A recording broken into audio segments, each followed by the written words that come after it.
That one's beginning. Powering up the network. Seems to be alive. All right. Well, I guess if I do that, I have to quickly do the intro again. You're blocking all of my stuff here. This is the Serfs. You're watching the Serfs. Here is the Serfs intro, starting for the first time, and going right from the intro into the news. Date 9, 2023. The world is ravaged by a plague. No, we're not talking about the Rona. We're talking about the capitalistic death cult that values profits over the long-term health of humanity. What can be done to stop them and save the future of civilization? Find out only on Hard News.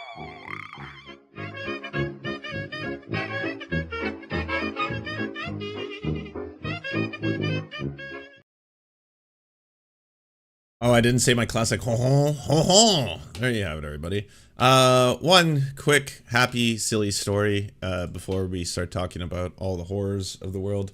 Argentina has, I think, broken the record for the most people dressed as Spider-Man in the world. Bravo. Well done. Muy bien, muy bien. Me gusta.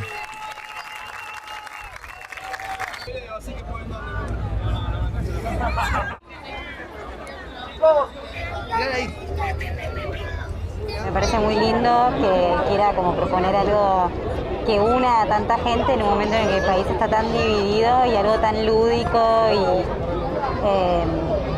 sí, tan lleno de significado lindo para tantas personas y que encima tenga como un componente solidario me parece lo más.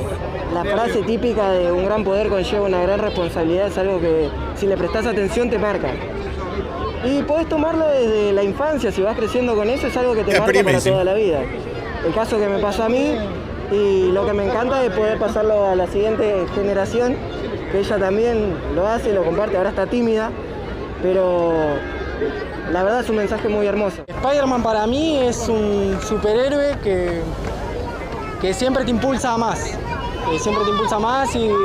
y uno más querido tanto por los niños como por los adultos. Congratulations to Argentina for setting the record. Oh, by the way, to people asking why I started late, I had to go to a physio appointment to check out why my back is tingly-dingling after surgery. Turns out when you're inflated, I was inflated like a balloon. Apparently, it can really affect a lot of nerve endings in your back, and those apparently grow at a very slow rate, less than 1 millimeter per day. I learned this all today, so just so you know, if you have strange tinglings, they could be that, yeah, it's that's to explain it. But I now have routines that I can do at home to reduce the spine tingling. So that also great news, good news. That's about it for good news. We're now going on to shit news.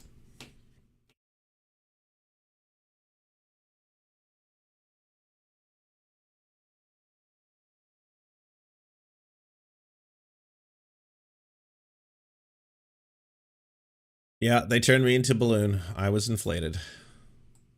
Didn't have an inflated sense of self-esteem, unfortunately.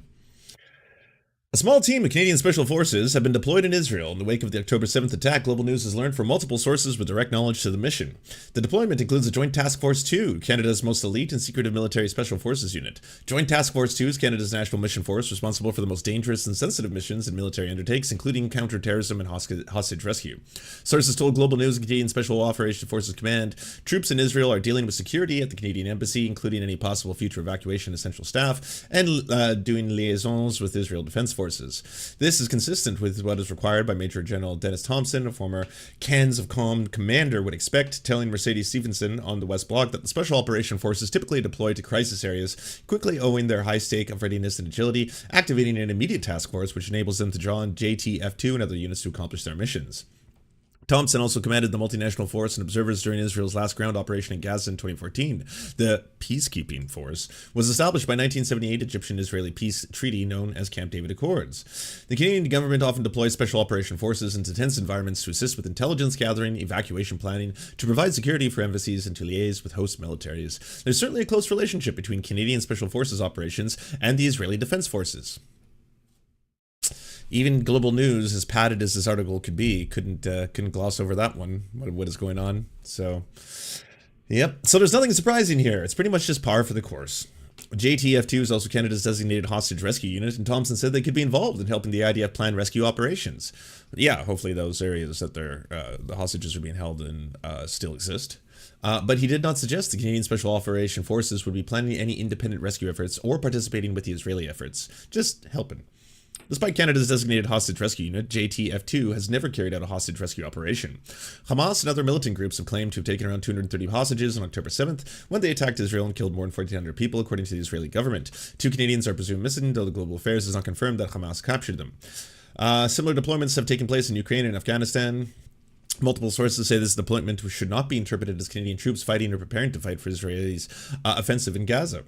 With the Israeli Prime Minister Benjamin Netanyahu saying Israel was in a second war of independence, referencing the 1948 Arab-Israeli War when the newly declared Israeli state and Arab nations fought, Thompson told Stephenson that he expects the IDF's ground offensive to take months to complete its stated goal of destroying Hamas, aka destroying all of Gaza is pretty much their goal now. This is extremely complicated, he says. Hamas is, well, they're on their home turf. Thompson said the Iraqi army, with American help, needed 9 months to clear the Mosul of ISIS fighters in 2017, and Hamas had much more time than ISIS did to prepare its defenses. Doing the Hamas equals ISIS stuff, even though ISIS and Hamas hate each other. But here we are. At Freddie Mercury, thank you for the tier 1. Keep up the good work. Well, we try. So yeah, that's Canada. Yemen has now officially entered the war, which means it is escalating at a horrifying pace. Yemen's armed forces officially entered the conflict with Israel by issuing a statement saying that they have launched a large number of ballistic missiles and drones aimed at Israeli targets, and stressing the strikes will continue until Israel stops Gaza. Yemen's armed forces, we targeted enemies, Israel positions with ballistic missiles and drones. This is the third operation in support of our brothers in Palestine. We will continue to carry out more qualitative strikes with missiles and drones until the Israeli aggression stops. فاجأ المصاب جلال في مخيم جباليا مفترق لترانس تحديدا اللي عايش في قلب المخيم ننقل لكم الصورة من قلب مخيم جباليا نحن الآن في لترانس تحديدا. This was 3 weeks ago. I wanted to play this for a little bit and have people be like, oh, wow. And then I'm sure someone was going to pop up in one of the chats, didn't matter which one it was, to say, oh, Lance, this is actually old. Yeah. So this happened again.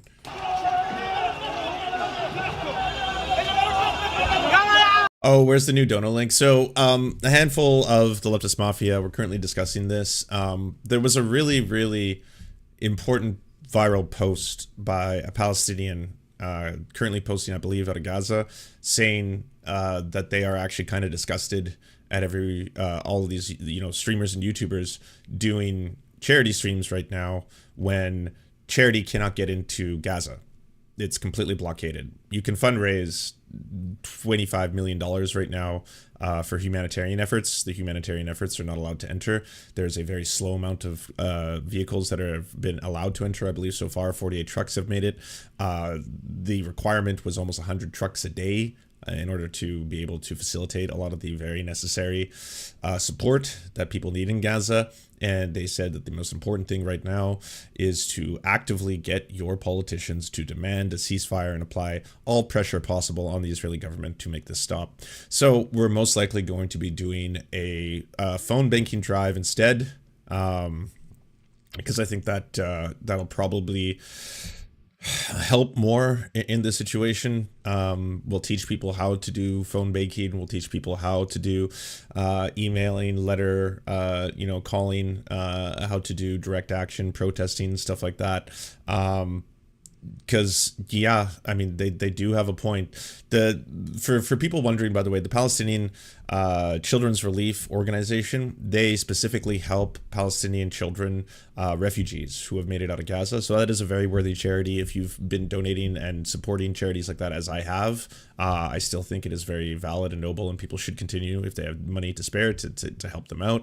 The MAP organization, the Medical Assistance for Palestinians, they, as of now, are unable to deliver a lot of the crucial supplies necessary because of the blockade that is put in place. place.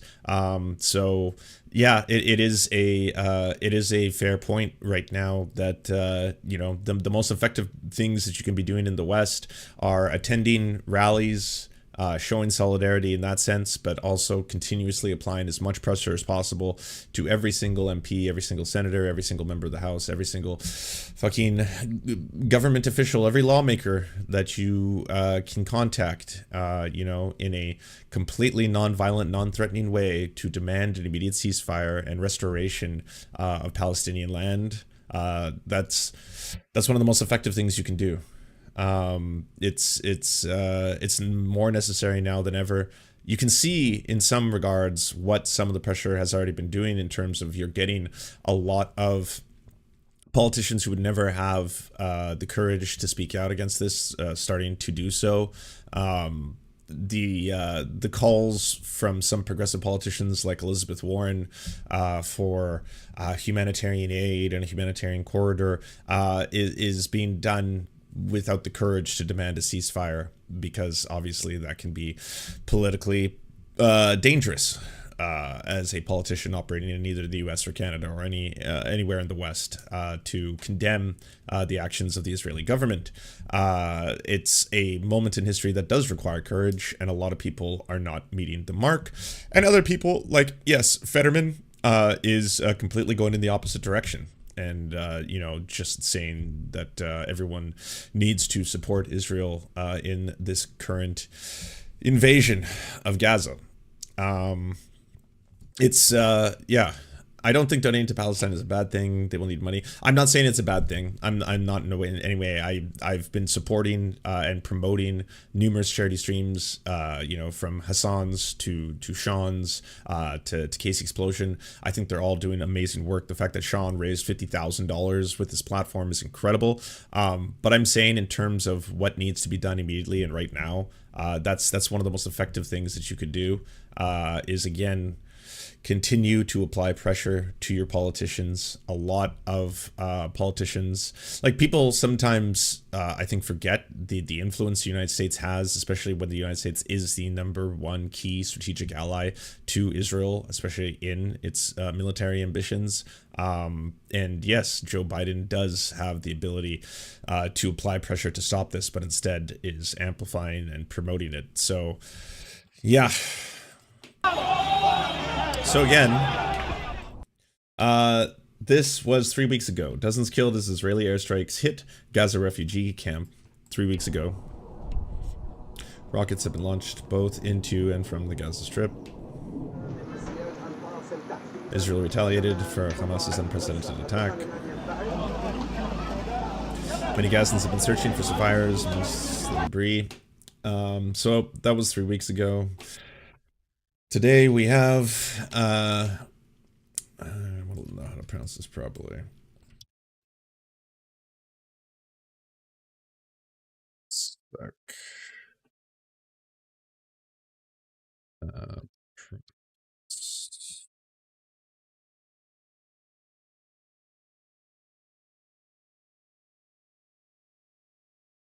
Iyad al-Bozum is the Clean up your room. for the Interior Minister. Potato El Rey del Ghetto. Thank you very much for the prime. Appreciate you. Gaza. A short while ago, he described the extent of the damage caused by the Israeli. Biden said America would create Israel if Israel did not exist. Yeah, Biden has very much chosen his position in history here, and it's nothing at all new. The attack on Jabalia camp. Jabalia. All right. So the Jabalia massacre, we have encountered bodies so extensively burnt and fragmented, even their bones were burnt. 6 tons of explosives were thrown at the entire block. I'm not going to show you the footage, obviously, because I think it'll get me taken down off the stream, but it's all over the internet right now. It's just horrors beyond words. It was a refugee camp. It did house thousands of people seeking refuge from all of this devastation. And yeah, there's no conspiracy here. There's no failed Hamas rocket. There's no phone call indicating that perhaps this was planned by Hamas.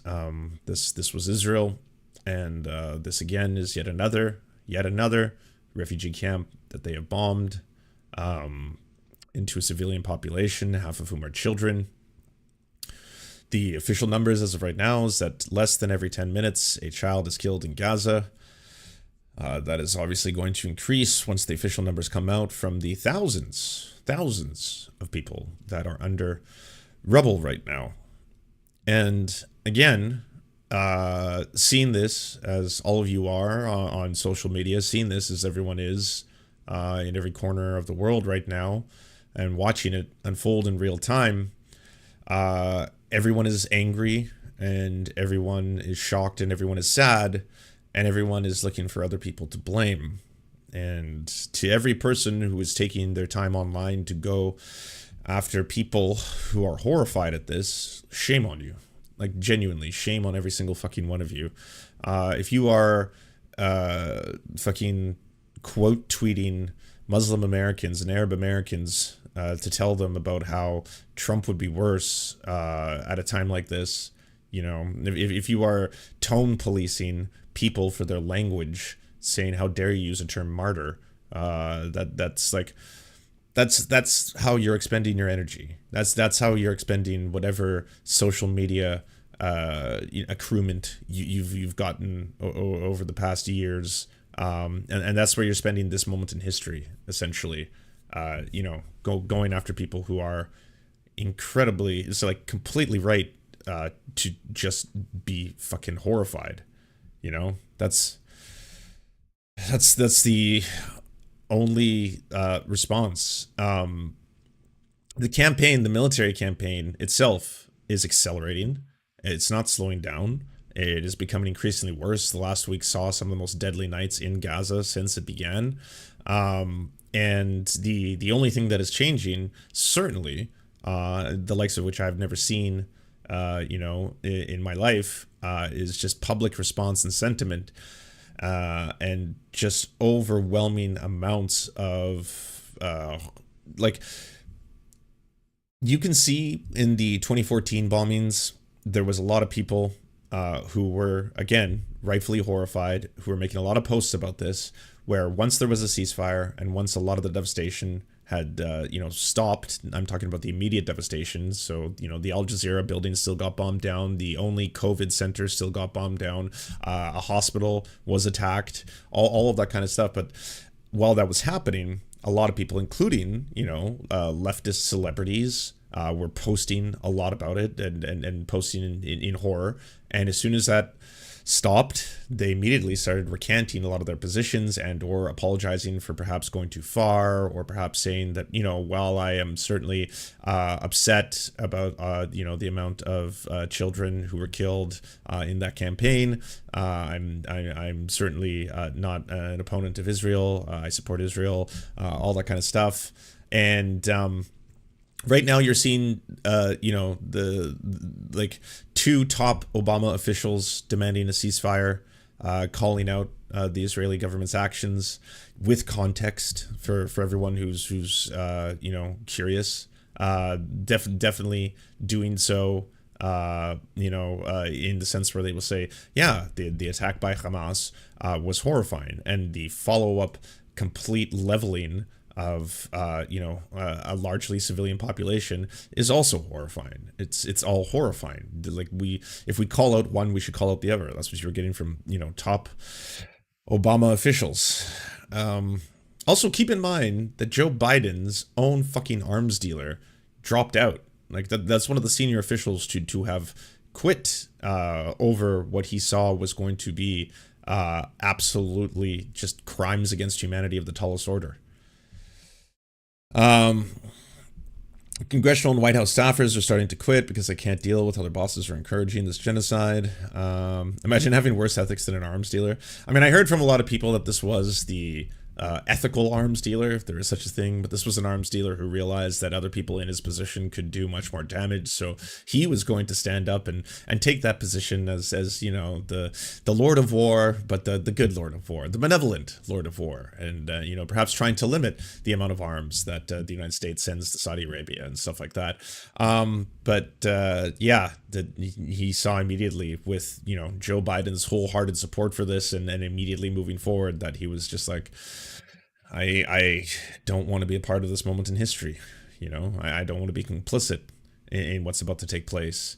And yeah, the White House and their fucking statements right now, you know, the fucking, I gotta show you this video. It's just some of the most top tier cringe.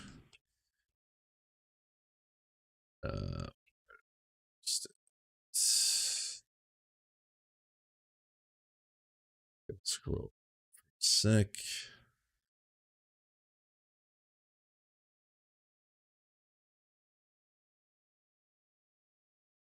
As you can probably tell, I've been stockpiling so many clips these days that it's hard to differentiate some. We'll play the White House official clip that centrists have been falling over each other to defend. But before we get to that, oh yeah, here's John Kirby. You gotta listen to this one. Hi, I'm John Kirby, Strategic Communications Coordinator for the National Security Council. And I just want to spend a minute or two talking about the humanitarian situation in Gaza, which we all know is desperate. Since the early days of this conflict, we have been working closely with our counterparts in the region, Israel, Egypt, the United Nations, and others, to try to increase and accelerate the flow of food, water, medicine, fuel into Gaza for the Palestinian people who are in such dire need of it. That work continues. Just over the last 24 hours, some 45 trucks got in.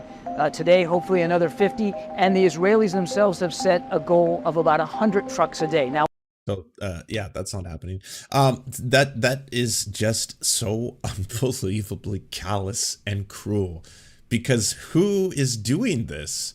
Who's responsible for this? And then to be like, well, we're working closely with our partners in the Middle East, Egypt and Israel. We're working with Israel. We're partnering with Israel to make sure that we can try and get some kind of a, you know, trickle of humanitarian aid back into that region. We don't really want to talk about some of the more horrifying aspects, perhaps, you know, the entire concept that, well, at the end of the day, there's, I mean, they're reporting on 42%. Oh, it's at 50, on nearly 50% of all the homes are destroyed. So it's nearly half. Yeah. So, I mean, this is what we could consider to be forcible displacement of people.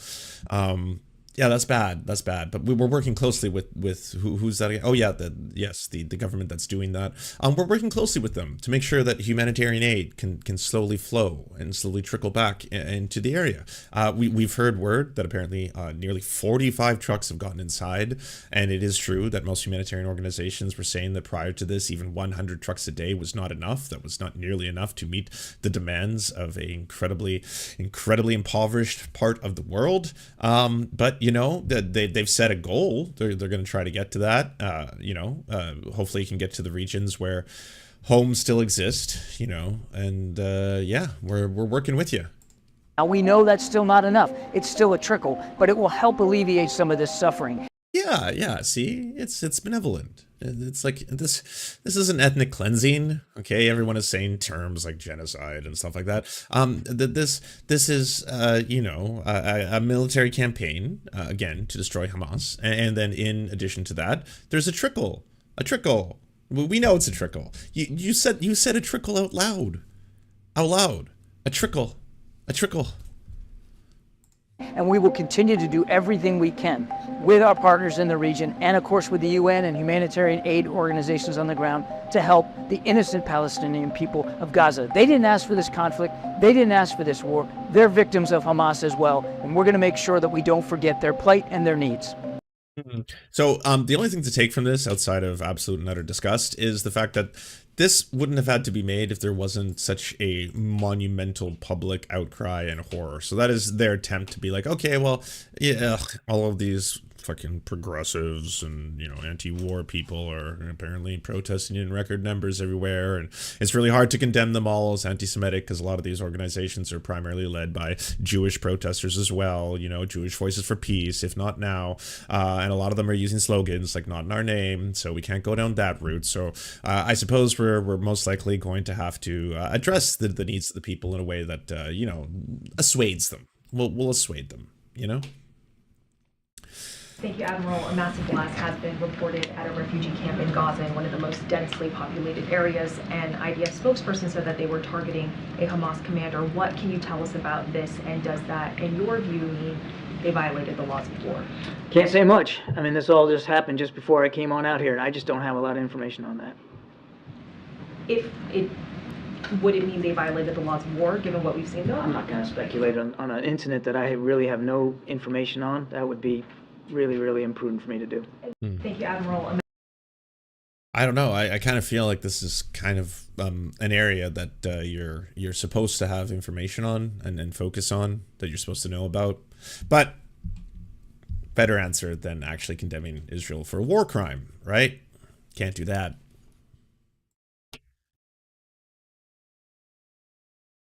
CNN's Wolf Blitzer. You knew there were innocent civilians in that refugee camp, right? The IDF spokesperson. This is the tragedy of war. We told them to move south. Blitzer. So you decided to drop the bomb anyway. IDF spokesperson. We're doing everything we can to minimize civilian deaths. You're really fucking bad at it then. Yes, I can. We were focused again on a target, a senior commander, Wolf, and we'll be updating you with more data as the hour moves ahead. But even if that Hamas commander was there amidst all those Palestinian refugees who are in that Jabalia refugee camp, Israel still went ahead and dropped a bomb there, attempting to kill this Hamas commander, knowing that a lot of innocent. So what you're witnessing right here is, again, just a complete breakdown of reality for people like Wolf Blitzer. Wolf Blitzer is a very, very strong supporter of Israel. He has given speeches at AIPAC and other events like that. He's always been Israel has a right to defend itself. You know, I'm buying completely into the narrative that, you know, Hamas, you know, intentionally uses, you know, children as human shields and often positions themselves strategically, of course, strategically underneath hospitals, refugee camps, UN centers, medical facilities. That's where they choose to build all of their strongholds. You know, that was Wolf Blitzer, and even fucking Wolf Blitzer, because, you know, it does not compute to sit there and be like, even if you were trying to bomb Hamas here, even if that was your instated goal, you knew it was a refugee camp. You knew that there would be potentially hundreds of refugees and children who will die if you level it. Yes. To get a Hamas fighter or Hamas fighters, and you drop the bomb anyway?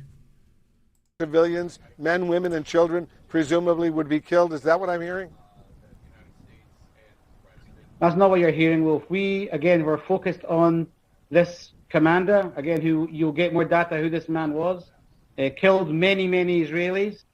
We're doing everything we can. It's a very complicated battle space. There could be infrastructure there. There could be tunnels there. We're still looking into it, and we'll give you more data as the hour moves ahead. But you know that there are a lot of refugees, a lot of innocent civilians, men, women, and children in that refugee camp as well, right? This is the tragedy of war, Wolf. I mean, as you know, we've been saying for days, move south. Civilians that are not involved with Hamas, please move south. Yeah, I'm just trying to get a little bit more information. You knew there were civilians there. You knew there were refugees, all sorts of refugees, but you decided to still drop a bomb on that refugee camp, attempting to kill the Hamas commander. By the way, was he killed? I can't confirm yet. There'll be more updated. Yes, we know that he was killed. About the civilians there, we're doing everything we can to minimize. I'll say it again. Sadly, they are hiding themselves within civilian population. And again, we are doing this stage by stage, and we're going to go after every one of these terrorists who was involved in that heinous attack on the 7th of October. Wolf. Lieutenant Colonel, I'm having trouble hearing you, but let me move on. I assume you can still hear me. Yeah, I mean, it's just so horrifyingly sad. And you could even Wolf fucking Blitzer has to stand there and continue to toe the line and just be like, I just want to clarify one more time, though, if I could, that you were aware that there were, again, hundreds of refugees that could potentially be killed by this strike to get one Hamas commander. Am I hearing you right? But you dropped it anyway. Did you get him? Do we have confirmation of that? And then eventually, okay, I'm having trouble hearing you. We'll switch. We'll get to a different line of questioning, I guess.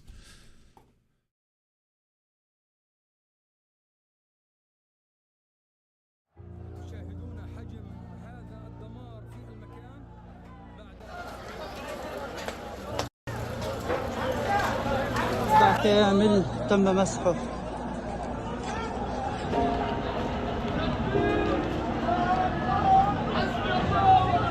مربع كامل تم إبادته وتم مسحه في.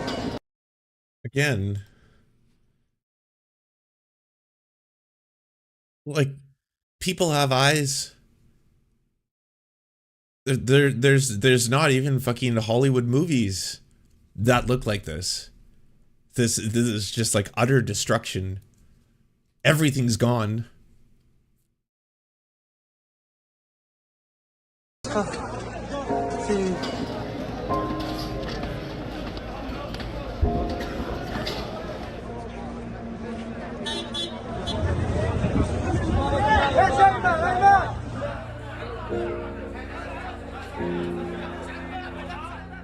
الإصابات اللي اجت علينا بعد الانفجار الكبير اللي هز كل معسكر جباليا، مئات الجرحى ومئات الشهداء. في بيوت آمنين، في بيوت تم قصفهم جميعا، في بيوت آمنين، أطفال كلهم شهداء، أطفال وشيوخ ونساء. يعني نحن مش عارفين، عم كل الدنيا صبات، نقف نحن كلهم الشباب المتطوعين كلهم نزلوا شدوا ايدهم على بعض عشان بس يساعدوا الناس. عملية البحث مستمرة. By the way, the absolute fucking horrifying callousness of Joe Biden to do straight up denialism and to start saying, well, I don't really know if I believe the official numbers. Those numbers, in all due respect, are most likely highly undercounted at this point because of the thousands of people that are currently trapped under rubble. Many of whom, yes, you could presume dead, but they haven't officially counted that until it's been confirmed. But the entire lists that have been released so far, and again, that it's one of those things where when the numbers start coming out and near the end of this, at what point was the body count? Like, what is your body count? Is any politician who is being like, well, Israel's right to defend itself, going to give us an answer? So what is the defense? What is the plan afterwards? Because I have seen the plans that have been leaked by think tanks in Israel that have said that they want, all the Palestinians in Gaza to begin to move into Egypt, to be taken into Canada as refugees. And by the way, I'm not opposed to taking in Palestinian refugees. We should be taking in Palestinian refugees in the same way that we take in Ukrainian refugees. We should be giving them not only safe passage, but use the same system that we implemented here, where it was like, well, if you happen to be a Ukrainian refugee who is fleeing, persecution from a horrifying war, an illegal invasion, then certainly, you have an opportunity to come to Canada. You can have a 2-year minimum stay until, you maybe can apply for permanent citizenship or something like that. Do the exact same thing then, right? Because there shouldn't be a difference between one conflict or another, one peoples and another. That should be a thing. But holy fuck, where does this end? And at what point, like, are every politician who is either an American lawmaker or a Canadian lawmaker or a French lawmaker, or European lawmaker, you name it, every single one of the key allies of Israel, at what point are they going to stand up and demand a ceasefire? How far are things going to have to get? It's like we're already past 3,000 confirmed children dead. I can put that in terms of 9/11s for Americans who don't understand this. Yeah, that's almost a 9/11 worth of just kids. If the official numbers come out today and it's 4,000 children, that's more than a 9/11 of children, just children who have been killed in this so far.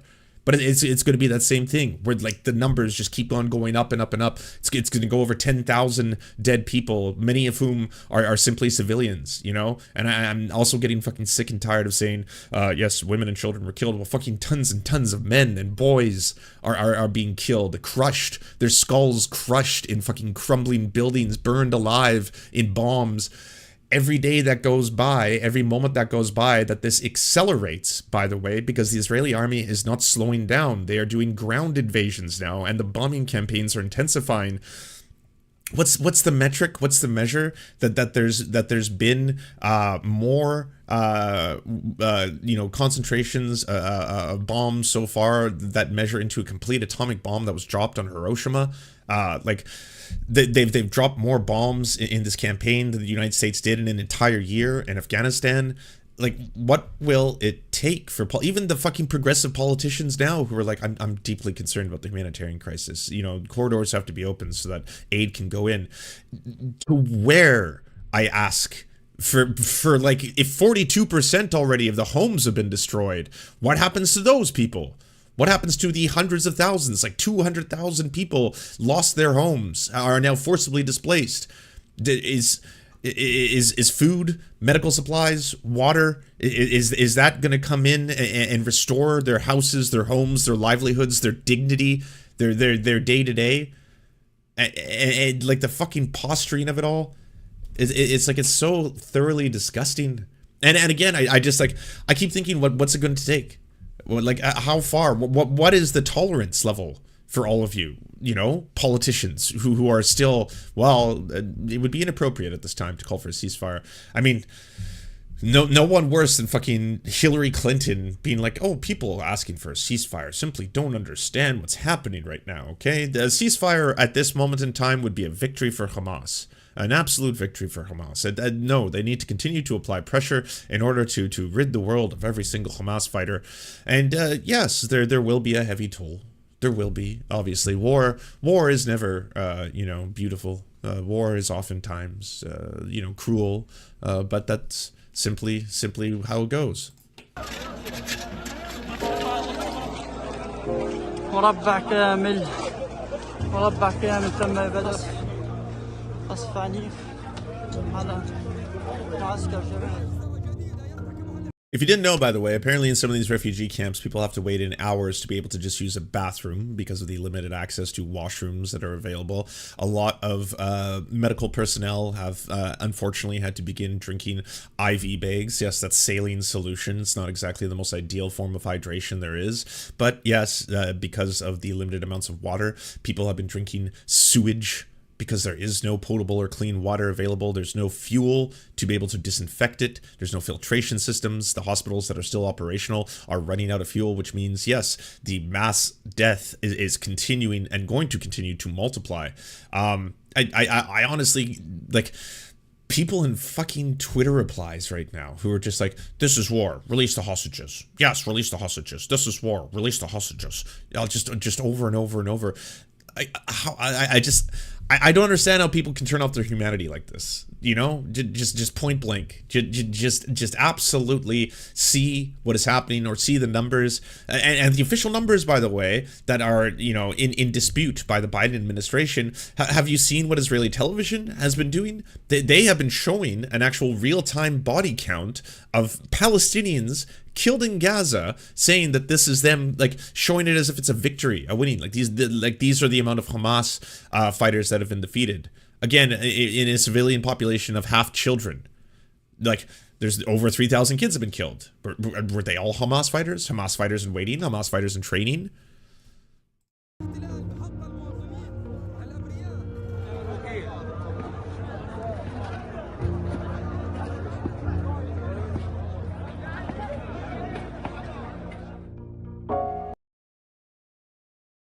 Oh, and so what's this going to have in terms of effect? Yeah. Lumiru, thank you for the raiding party of 64. Welcome in, Raiders. I wish I was in a either better mood or talking about happier stuff. If this is something that you or any of your incredible community have trouble listening to, we're currently covering the refugee camp that was just destroyed by Israeli bombings.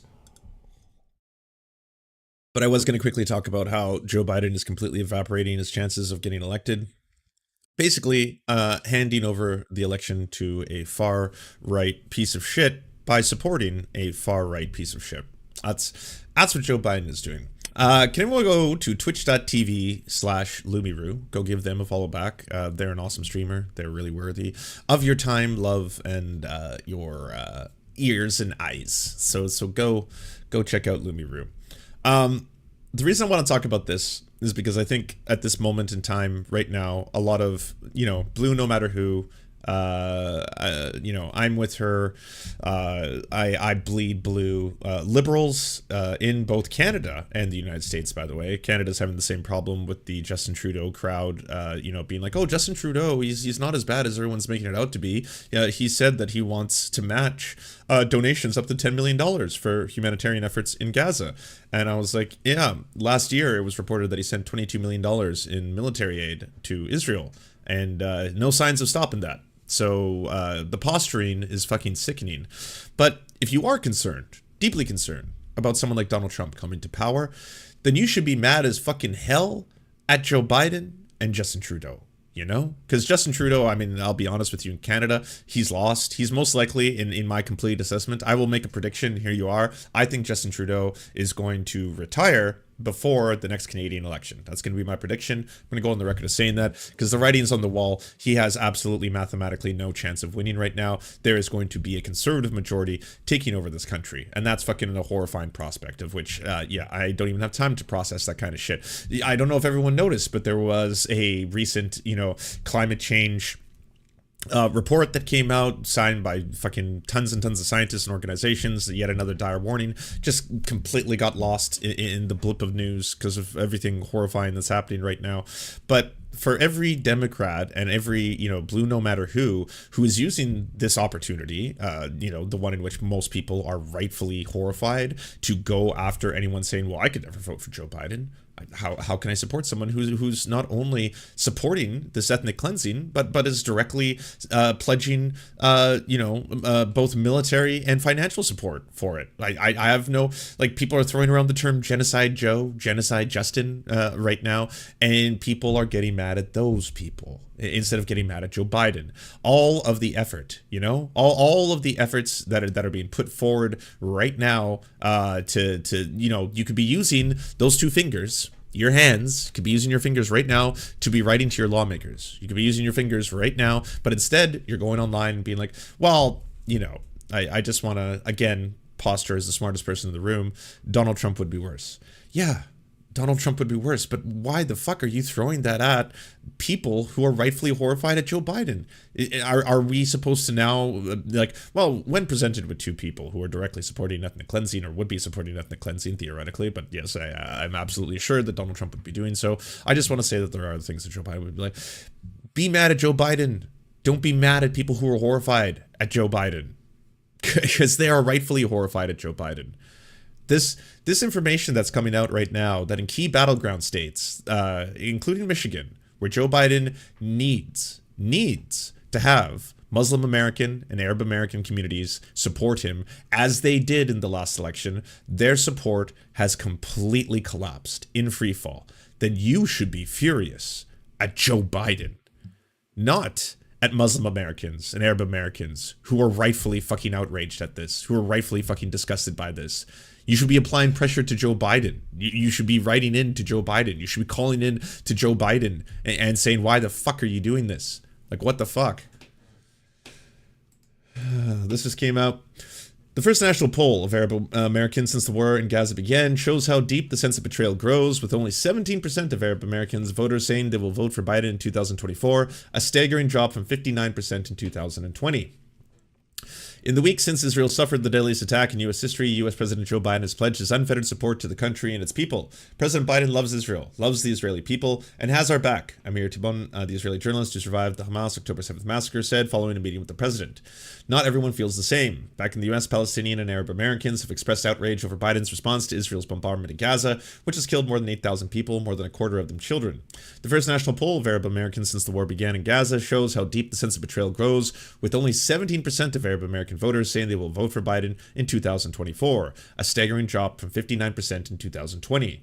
This is the most dramatic shift over the shortest period of time I've ever seen, James Ogby, the founder of the president of the Arab American Institute, which released the poll on Tuesday, tells Time. The damage isn't limited to Biden. Just 23% of Arab Americans identify with the Democratic Party, marking for the first time a majority did not claim to prefer the Democrats since the Institute began tracking party identification in 1996. Those identifying as independents rose to 31%, the highest it's ever been.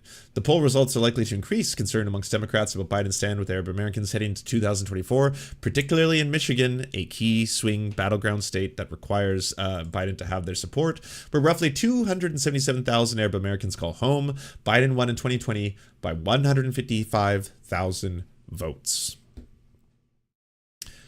That should be sobering right now, and should be a moment where if you are, again, diehard blue no matter who, you know, I will support Biden in all things and any things. And yes, we have to defeat Donald Trump. Donald Trump is a far-right authoritarian fascist. We have to do that. Then why aren't you getting mad at Donald Trump for at Joe Biden for right now supporting a far-right fucking... This is the Donald Trump of Israel. That's what he's been called by so many people. This is a far-right authoritarian government that has tried to, assume power and control in a multitude of ways that have had massive protests in the streets of Israel in the past as a result of, this criminal, Benjamin Netanyahu. That should be the person, that you should be fucking horrified at Joe Biden. Horrified at him. You should be angry at him. You should be writing in. You should be, if you want to do online activism right now, use that time to express your disgust at this. You use that time to express how, this is deeply, deeply damaging to your potential re-election campaign. To the point where if you're going to completely lose all Arab American support, all Muslim American support, all Palestinian American support, if it's going to just plummet in free fall as a result of this, it is going to dramatically destroy your chances of winning in a state like Michigan. Although there's roughly 3 million Arab Americans residing in the U.S. today, they are hardly a monolith. More than half of them voted for Biden in 2020 in places such as Dearborn, Michigan, which boasts one of the largest Arab American populations in the country. An overwhelmingly majority did so. Arab American community leaders and activists tell Time that this wasn't because they had any illusions about Biden's pro-Israel stance. Rather, it had been because they believed he would be better than Trump, whose xenophobic and Islamophobic policies disproportionately affected the Arab American community. And I posted this article on Twitter. And again, Democrats were popping in the replies being like, well, they're being a bit dramatic. Seems a little dramatic to be going this far, do they not realize, that Trump is actually pretty anti-Muslim himself, going to posture, going to virtue signal right now about how people seem to be, losing faith in the president, their president. Even though 2024 appears likely to be a rematch between Biden and Trump, Arab Americans insist Biden cannot take their support for granted. None of those who spoke with Time say they lack of confidence in Biden means they will be inclined to vote for Trump, but some remain conflicted about whether the situation would be any worse than the former president either. Look, we're not silly. We know that Trump has done to our communities, says Amazon, president of the Dearborn-based New Generation for Palestine. But when it comes to Israeli-Palestinian conflict, he continues, these policies are basically the same, except when Trump does it, you get pushback from the Democratic Party. So their argument is if Trump was in power right now, and Trump, yes, most likely would be doing the exact same thing as Biden and probably using a lot more hate-filled rhetoric. I don't think he would be doing the whole we need to cause a humanitarian corridor. Perhaps we need more aid to go into Gaza. No, Trump would be most likely using very racist, as he is an incredibly overtly racist language and sentiment. But Democrats would be furious. Liberals would be furious. Right? That's the argument they're making here. That they, at that moment in time, would be like, yeah, this is disgusting. I'm ashamed of what is happening. You know, this shouldn't be happening. Donald Trump is a disgusting fascist, and he's supporting yet another far-right regime overseas. Yeah, absolutely. And I know people are saying, well, they're not going to vote for Trump, then everything's fine, right? Well, Biden, again, needs those numbers. If he won Michigan by only 155,000 votes, and you have a community of 255,000 people who have now pledged that they will not be supporting Biden, their support is dropped to 17%. That looks really fucking bad. As others see it, though, the question about whether Trump would be better or worse now is immaterial. Joe Biden is the president right now, and the genocide is happening right now. Every other hypothetical is of no concern to me, says Maysoon Zaid, a Palestinian-American comedian, disability advocate, longtime Democratic Party activist who campaigned for Biden in 2020. When asked whether there was anything Biden could do to win back her support, she was unwavering. There's absolutely nothing that man could do. I mean, my God, what could ever bring back those kids? Nothing. Zogby, a decade-long member of the Democratic National Committee, notes that the shift away from the Democratic Party amongst Arab Americans can be seen across the board, amongst the old and the young, the naturalized citizens, the native-born Americans, as well as Catholics, Orthodox Christians, and Muslims. The community is feeling a certain sense of cohesion, and Joe Biden and Israel has brought them together. The reality, of course, is that Arab Americans base their vote on more issues than just the Middle East. The economy, education, climate change are likely to be amongst concerns, but the duration of the war and the extent to which Biden is seen to enable it could lead to that issue carrying more weight than it is with many voters in previous elections. I wanted to play the other clip. Hold on.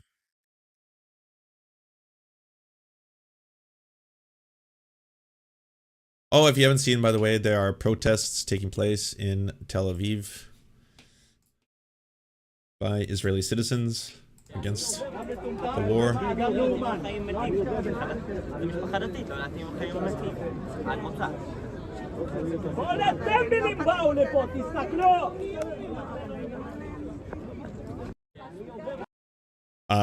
Absolute incredible bravery, incredible solidarity with people risking potential arrest and whatever else could come from directly opposing the actions of their government and administration.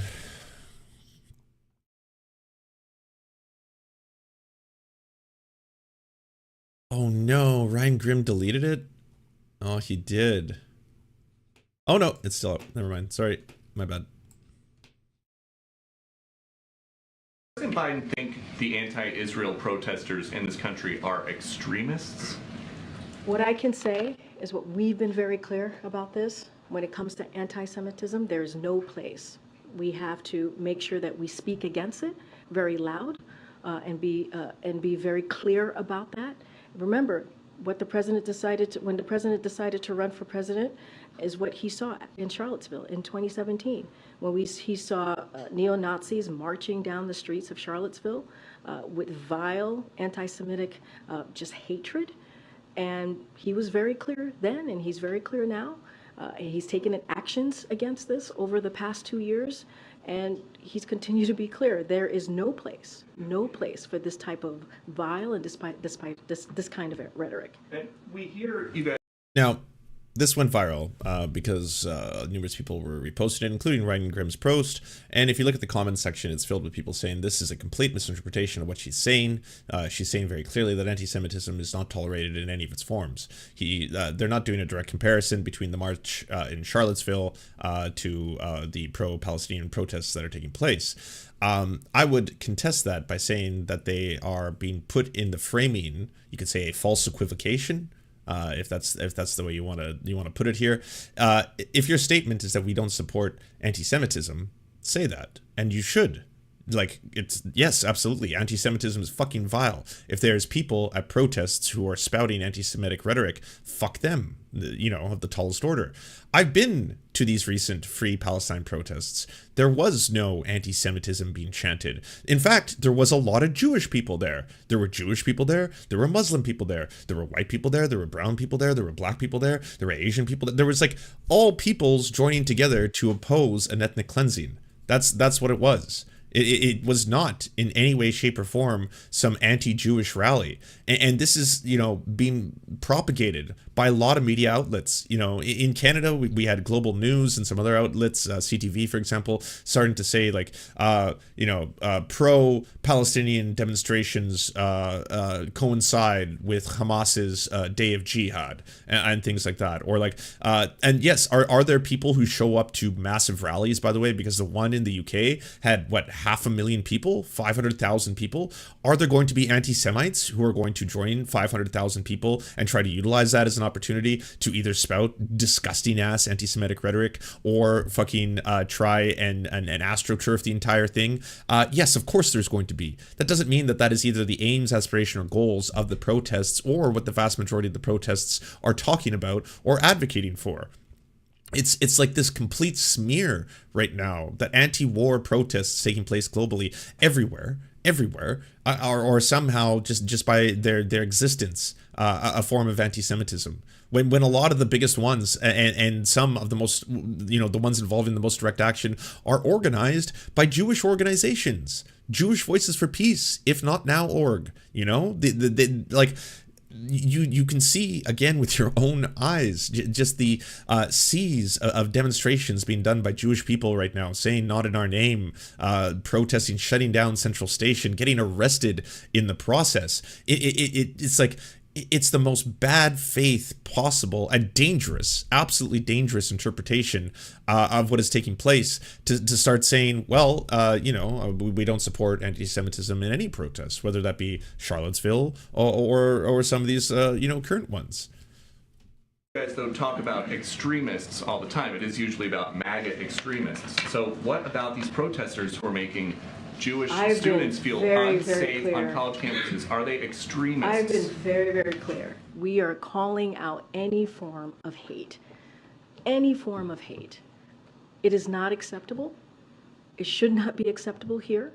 And we are going to continue to call that out. And let me be very clear. This is a president that has continued to have that fight in his office, in this administration. You know, when he repealed Trump's Muslim ban on his first day in office, that is something that this president did. He also established an inter-policy committee to counter Islamophobia, anti-Semitism, and related forms of bias and discrimination. We have taken this very, very, very seriously, from the president all the way on down. Ron Grimm says the White House just compared anti-Israeli protesters, the phrase used by Fox News reporters in this question, to the white supremacists who marched in Charlottesville. When it's no longer deniable what is being done in Gaza right now, I don't know when the time will come, but it will. There will be a lot of people with an enormous amount to answer for. To compare these people protesting to that in Charlottesville is unhinged.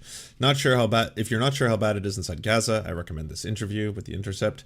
By the way, there were thousands of people who showed up in Charlottesville to take on the Nazis there. They put their bodies on the line, and no one was murdered. I promise you, every one of those people wants a ceasefire and is horrified by the slaughter underway.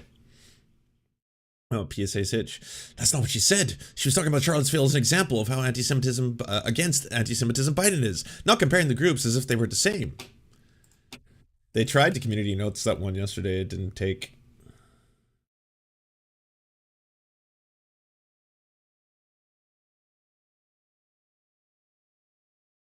Red name. Oh, it's a plugin that shows people who have made not one but frequent transphobic posts on Twitter. Then they, I think it's called maybe Red Tomatoes. I'm not entirely sure. Hello, Lance from Cali. What up, Cali? How warm is Cali right now? Cali is a very, very beautiful place. Big fan.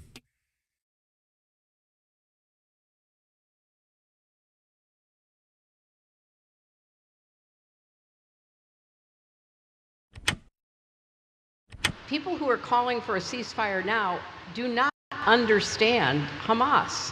Ceasefire now. So, exclamation point, Free Palestine in the Twitch chat or the Serfs TV chat will bring up 2 key links if you aren't aware of them. CeaseFireToday.com. CeaseFireToday.com, an excellent resource that any of you can use right now to be able to contact your lawmakers and demand a ceasefire. When contacting your lawmakers, never use threats or, threaten to commit acts of violence. That is not what this is about. It will not get you anything closer to a goal. If anything, it will get you a visit from the police or put you on a list. Contact your MPs and you can explain if you want to. There are many example letters to use in ceasefiretoday.com that you can use. If you go to rcommons.ca/members/en, that is the link in Canada to be able to find out where your local MPs are, to be able to call into their offices, or to be able to send them letters, either physical letters or emails. It is a crucial time right now for anyone who is living in a country that is a direct supporter of Israel, that supports them militarily, such as Canada and the US, to be contacting your lawmakers and to be demanding a ceasefire. So ceasefiretoday.com. President Biden and Blinken, listen to what people are telling you, especially the young people and lots of Jews. It is becoming incredibly tough to both follow and cover this conflict without losing my mind. Seeing the amount of people in power, both politicians, former politicians, which I'll get to, thought leader, just people that have actual power to do something, not even acknowledge that a ceasefire would be a good thing. It's maddening. At the same time, there are millions of people all around the world standing up, protesting in the streets, calling for a ceasefire, calling for the end of the occupation. That is helping to, I wouldn't say lift my spirits, because it's kind of hard for my spirits to be lifted in the middle of all this, but to at least give me hope that most people aren't fucking crazy. So in this video, I'm going to show you both. And I'm going to give you the context of what else is going on right now. There is so much news. There's so much news out of this entire Israel-Gaza conflict. And calling it a conflict is really doing a disservice to what's going on. The Israeli government, the far right-wing Israeli apartheid government, is continuing to bombard innocent civilians in Gaza with bombs. Half of them children. And the numbers are so out of whack from one side compared to the other that anybody with any sort of sane mind should be able to tell what the hell is going on. So first, there are reasons why I choose sources like CNN and PBS here in a second, Routers later on. Reuters? There, a moment of levity for myself, mispronouncing Reuters. It's because people that are not convinced or maybe are just falling into this conflict now, you have to understand that, left-wing outlets, actual human rights groups have been talking about this stuff forever. It's just now finally occasionally being recognized by other mainstream places. So CNN World here showcasing the before and after of satellite images showing destruction in Gaza. Really showing you, poking a massive hole into the idea that Israel is just, they're just targeting Hamas. They just want to get out these terrorists. Oh, Hamas, really bad. We got to get them out. Then why are you leveling entire Hamas, villages? This is before, I'm after. the first to do it. Before, after. Imagine the roles were reversed. There was a Muslim state, and they were occupying Jewish people in Gaza, controlling the borders, bombarding them with bombs, killing Hundreds of people staged sit-in for Palestine at London Liverpool Street Station. The sit-in, organized by Sisters Uncut, came as Israel ramps up its onslaught on Palestinians. Hundreds of people brought Liverpool Street Station in London to a standstill on Tuesday in solidarity with Palestine. The action, led by Sisters Uncut, saw protesters sitting on the floor at the train station. It took place as Israeli airstrikes murdered at least 400 people at the Jabalia refugee camp in Gaza. Israeli forces pushed on with the ground assault inside the territory. Crowds chanted, "Stop bombing Gaza, free Palestine," and wave Palestinian flags. Sister Uncut said the commuters on their way home from work joined the sit-in. Videos posted on social media show pastors applauding the action. Bethan, who joined the protest on her way home, told a socialist worker, "It was a huge protest. We held the concourse for over an hour. I read at 6 p.m. We left at 7. I was really young and angry." Protesters were asking passersby to join, and I think a lot of people did. You could see organizers having taken inspiration from the sit-ins, and organized by mostly Jewish activists in the US. There were banners from lots of different anti-Zionist Jewish groups. I was surprised by how little pushback we got from everyone who was passing by inside the station. People seemed supportive. From people I spoke to tonight, it seems that people are keen to this kind of action. Most heard that it was through social media and had come by themselves. The action at Liverpool Street came at a sit-in in Waterloo on the same day as 500,000 strong demonstrations last Saturday. Thousands of children. Would there be any question at all about what's going on here?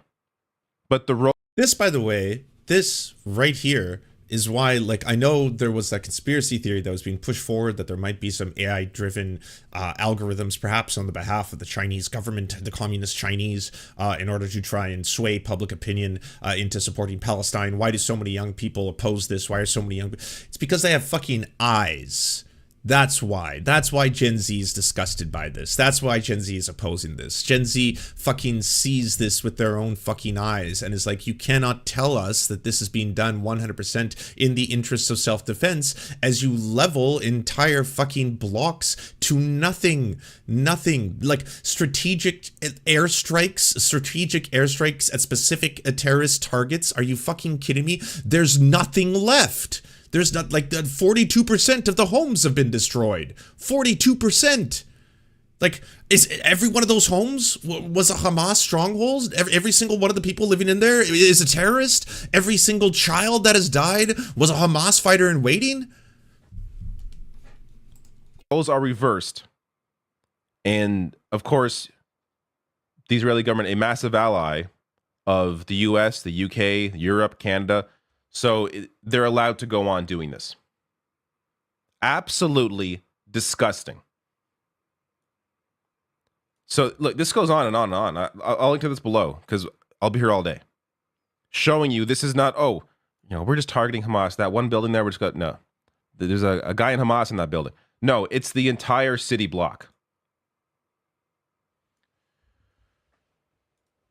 So they've also stepped up raids and strikes in the West Bank. West Bank, guess what? Not controlled by Hamas. Oh, come on, David. Being anti-Semitic again.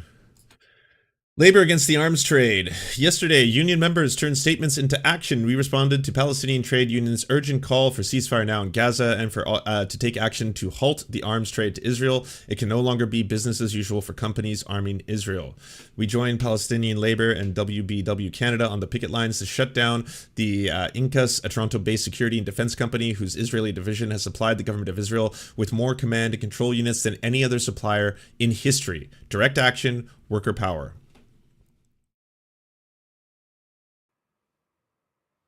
What's the excuse now? Oh, but there's Hamas in West Bank. We got to bomb them too. Is that how all countries solve their conflicts? How all countries deal with criminals? They just indiscriminately bomb giant city blocks, refugee camps.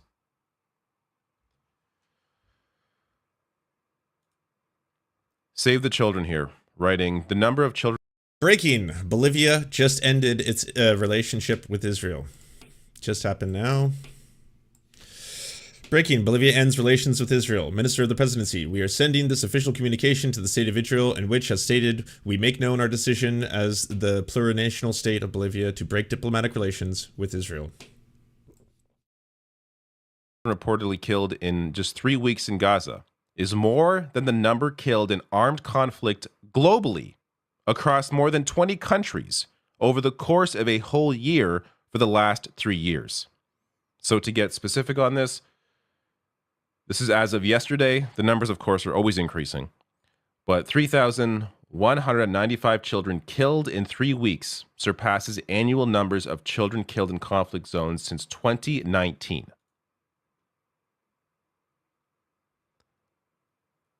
I'm on the side of not bombing children. If you... Oof, edgy. David is controversial today. You are on the side of bombing children, I got nothing to say to you. Your brain is broken. By the way, I do want to add, because people are asking in chat, like, does actually writing in or going to ceasefire today actually do anything? I want to remind people things like this. Good reminder, the incredible amount of leverage the U.S. government has in this conflict, from Ken Klippenstein, from this headline, Israel restored Gaza's internet under U.S. pressure, official says. Netanyahu warns of long war. Dr. Andreas Krieg here. This is quoting a Israeli official, this clown here. Quote, there is no population in Gaza. There are 2.5 million terrorists. Calling the entire population of Gaza terrorists. Newborns, children, all terrorists. Dr. Andreas Krieg writes here, I've been involved in professional military education for 13 years with officers from all over the world of all ranks. This level of dehumanization of the enemy and civilians I have never come across.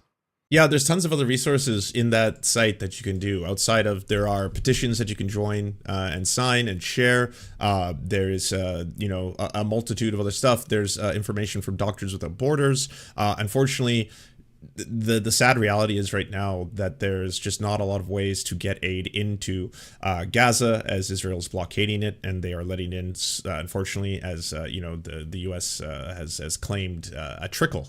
I believe 45 trucks have gone in so far at a time when they needed over 100 trucks a day just to be able to have the horrifying living conditions they did before.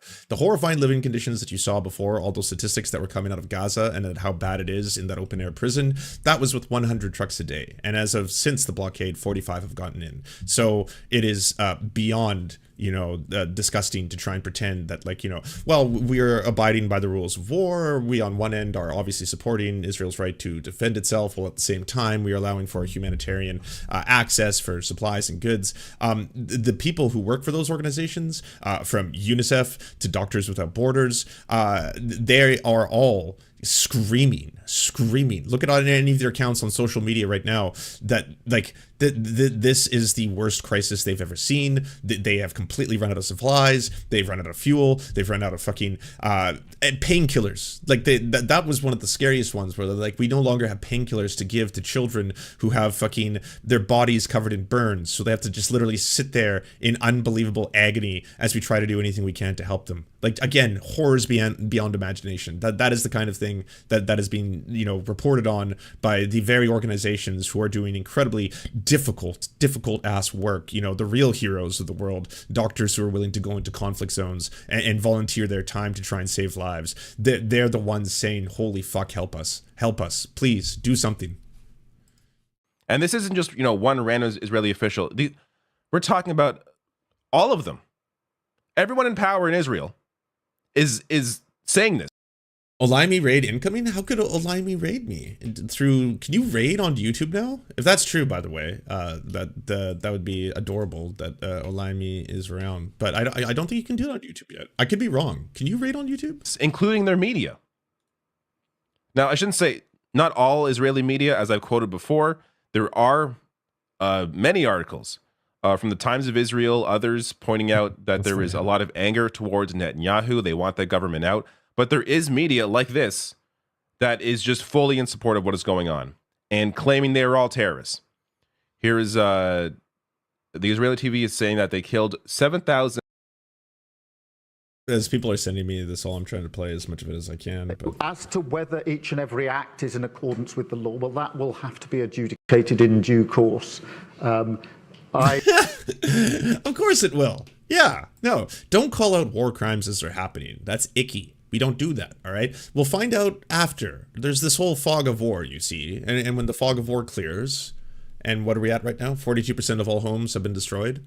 So nearly half of all homes for a population of 2.2 million people, they're just gone. So those 2.2, well, I guess 1.1 million people don't have homes right now. Yeah, we'll deal with it later. We can investigate it later, okay?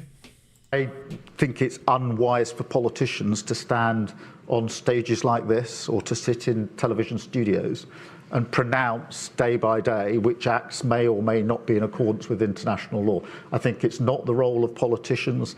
If that did happen, by the way, I don't know if it did or not, but if it did, I'll definitely 100% give an amazing shout out to an awesome friend. Olaimi just released, or is releasing or premiering a new video with her interview with Marianne Williamson. I'm just going to play it at the start of the stream tomorrow if you want to check it out. But if not, and you want to watch it right now, obviously just go over to the Illuminati, go subscribe to her channel, hit the thumbs up, do the comments, helps drive the algorithm.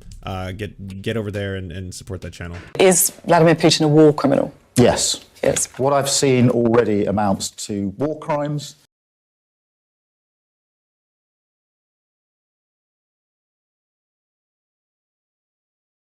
How many of these do we need to see the juxtaposition as clear as fucking day, by the way?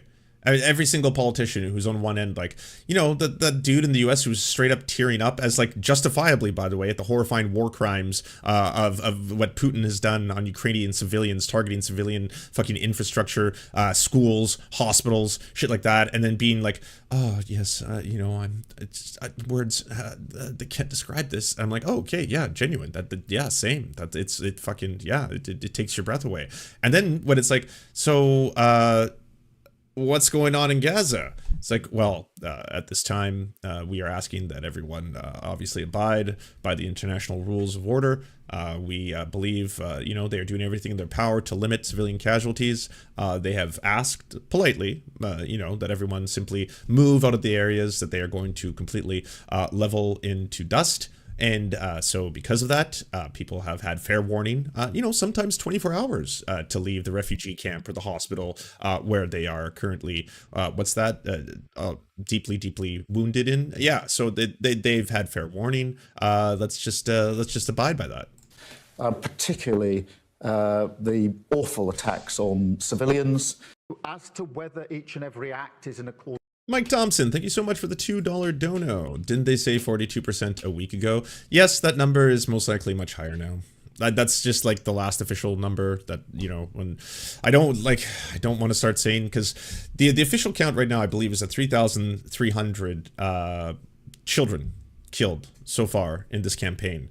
That number is undoubtedly much, much, much higher, because of the amount of people, again, that are trapped under rubble. A lot of those people who are trapped under rubble, the opportunity to be able to save them as slowly vanquished, in large part due to the fact that the very areas where people might try to help them in are also war zones, danger zones, conflict zones. So yeah, there's a lot of instances where people are just literally dying under concrete, slowly and horrifyingly.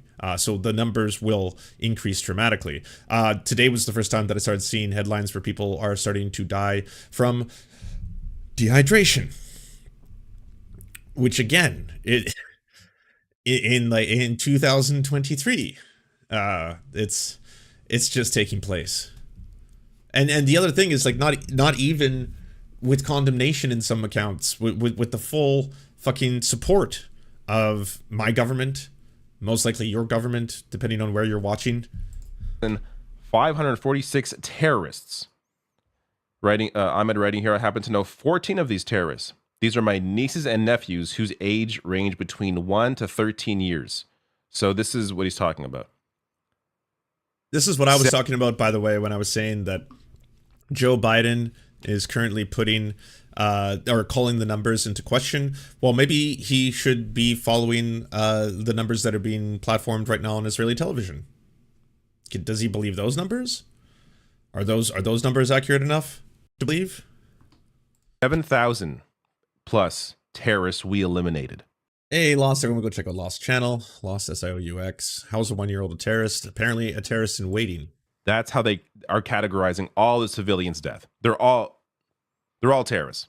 Fetterman is a bloodthirsty disappointment. Oh my God, is he ever? I know a lot of people, myself included, who were definitely advocating for John Fetterman to get elected and knowing full well what his stance was. But yeah, you know, still better than Dr. Oz. Now at that point, you know, we all We all look like ass. Soon may the Fettermen come to bring us radical colonization. Now let's get to another clown, Hillary Clinton. In conversation with Nora O'Donnell, here is what Hillary Clinton said to the idea of a ceasefire. People who are calling for a ceasefire now do not understand Hamas. That is not possible. It would be such a gift to Hamas because they would spend whatever time there was a ceasefire in effect rebuilding their armaments, you know, creating stronger positions to be able to fend off an eventual assault by the Israelis. So we're in a very different world. I don't think it had to be the world we're in, but that's where we are, and we've got to figure our way forward through it. We have to bring them to heel. Some of them are known as super predators. They're not the roving gangs of kids anymore. Some politicians are speaking out very, very well. I want to give a shout out to friend of the show, Leah Gazan, an indigenous member of parliament. The honourable member for Winnipeg Centre. Thank you, Mr. Speaker. I remember the story of my father, a Holocaust survivor. After arriving in Canada, he and my grandmother would hide under the table when they heard a plane because they were worried about being bombed. My grandmother and father were riddled with trauma. My grandmother as a survivor of the concentration camps, and my father as a child in hiding during the war. My father became a peace activist. In fact, he lost a teaching job in the 60s after he refused to take off his peace button. I think of the families and children in Gaza right now who will lose their whole family as a result of war, and the Israeli children being held hostage who will live with similar trauma as my grandmother and father. I know if my dad and grandmother were alive, they would be calling for an immediate ceasefire. They would not want anyone to endure what they had to in life. In honor of my father, Albert Gazan, and my grandmother, Gina Gazan, I call for a ceasefire now, the release of all hostages, and not to disrespect their legacies as Holocaust survivors to justify ethnic cleansing, not in their names. Thank you, Mr. Speaker. Also want to give a shout out to Jenny Kwan, who is a member of parliament for Vancouver East, who I believe is the first city member of parliament asking for an end to all arms sales to Israel. The Democrats condemn the Hamas terrorist attack on innocent children, women, and the elderly. Now, people who have nothing to do with Hamas are getting killed. Right at the outset, the Democrats call for a ceasefire, the release of all hostages, the protection of all civilians, and an end to the siege and bombardment of Gaza, and for humanitarian aid to reach civilians urgently and without restriction. We condemn all acts of anti-Semitism, anti-Palestinian racism, and Islamophobia, including any glorification or calls for the killing of innocent people, Israeli or Palestinian. As the siege and bombardment continue, a whole population could be wiped out. Humanity must be at the forefront of this war, any war. We must support ICC investigations into all war crimes. Canada must end the arms sales to Israel and condemn settler attacks in the West Bank. We must invest in building a just peace for Palestinians and Israelis and put an end to the occupation. Bravo. The people that are asking for a ceasefire right now are prioritizing human life. If you are against a ceasefire, then naturally you are for the right-wing Israeli government continuing to bomb indiscriminately, killing thousands of civilians. Again, half of them children, half of Gazans are children. Hillary Clinton is for bombing children, which really is not surprising. But this goes to the thought process that the majority of those in power in the West have. So Hillary, of course, thankfully, not in any kind of power right now, but her perspective is shared by the furthest right Republican and the vast majority of. There was an MP, a conservative MP in the UK who's outflanking fucking all of the liberals on this issue and who just fucking got censured in his own party for demanding a ceasefire. Democrats. It is just... Like, I think Sunak said that, like, you know, he did not have the bravery to engage in the collective responsibility that we have. And I was like, you're right on the collective responsibility part. It's something that we're all sharing, you know, as this is taking place, if we're not doing everything in our power to stop it. It's an open admission that you do not care at all for the lives of Palestinians. There is nothing else to take from that. This is the reality of the situation. This is from the Washington Post. At least 8,306 people in Gaza have been killed in the conflict and more than 21,048 wounded, the Gaza Health Ministry said. The Israeli death toll reported by Israeli authorities has not increased since at least October 16th, hovering around 1,400 people killed, with more than 5,400 injured. So, when one side continues to bomb, killing civilians every single day, and the numbers are... We have the new numbers today. Just came out from Euromed Human Rights Monitor. So, you know, everyone who wants to call into question where this information comes from. But let's take a look on day 25. The Israeli military attack on the Gaza Strip. So far, 9,056 confirmed dead, of which 3,718 are children, 1,929 are women, 8,198 are considered civilians. So of the 9,056 killed, 8,198 are considered civilians. Currently, almost 2,000 people are still under rubble. 21,890 injured, 1,470,000 displaced, completely destroyed housing units 44,300, partially destroyed units 136,100, destroyed or damaged press headquarters 87, schools damaged 147, industrial facilities damaged or destroyed 513, mosques damaged or destroyed 47, churches damaged or destroyed 3, targeted health staff 247, including 111 deaths. Those are people working in hospitals. Targeted health facilities, 107, 19 hospitals, 49 clinics, 39 ambulances, and 32 murdered journalists. This high?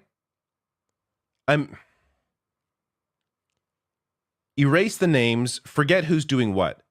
Who would you think is causing more destruction? Who would you think are terrorists? Now, you could argue both are, for good reason. Both sides killed civilians.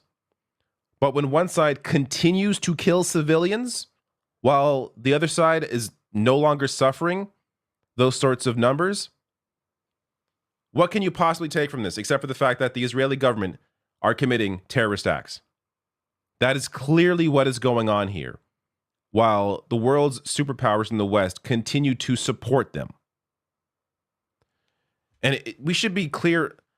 I have to be clear again, because there is so much real anti-Semitism in the world that it's important not to conflate Jewish people with the Israeli government. The Israeli government is a government, a far right-wing Israeli government that, of course, we can criticize because it is a government. We can criticize any government. That is a government. This is a government that is doing this. This is not on Jewish people. Israel does not equal Jewish people. These are not the same thing, just as Hamas does not mean Palestinians. So it's important to separate the two things because there is a lot of propaganda out there, a lot of misinformation about who represents what. It's very important to note here. We are talking about the Israeli government committing these acts.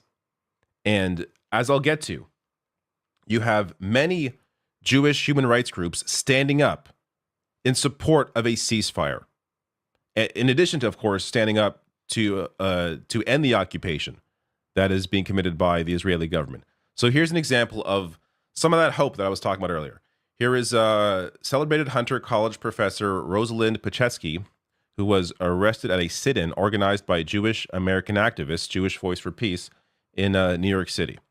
Check this out. Palestinians have been the victims of oppression for 75 years, and it has to stop. That's why we're here, to say not in our name. I am older than the state of Israel.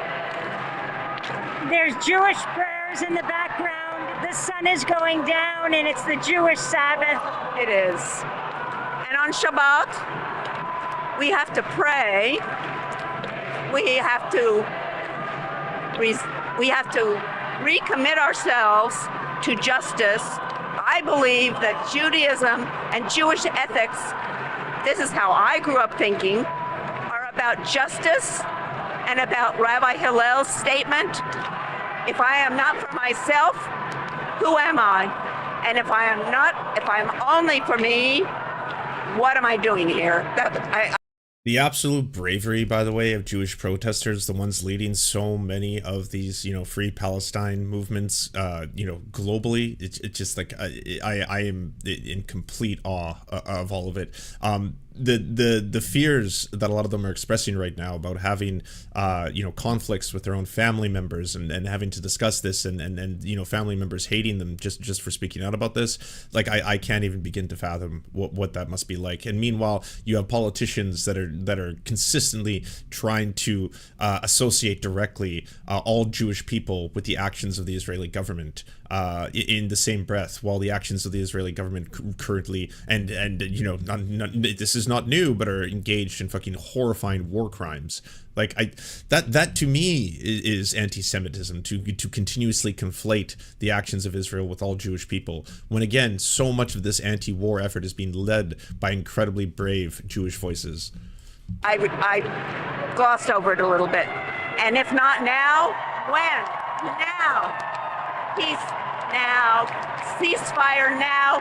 President Biden and Blinken, listen to what people are telling you, especially the young people. Lance live on YouTube. What universe is this? We are permanently going to be in that interview was from from Democracy Now, and again, that event organized by Jewish Voice for Peace, one of the many human rights groups standing up for a ceasefire and continuing to be against Israel's occupation and ongoing apartheid of Palestinians.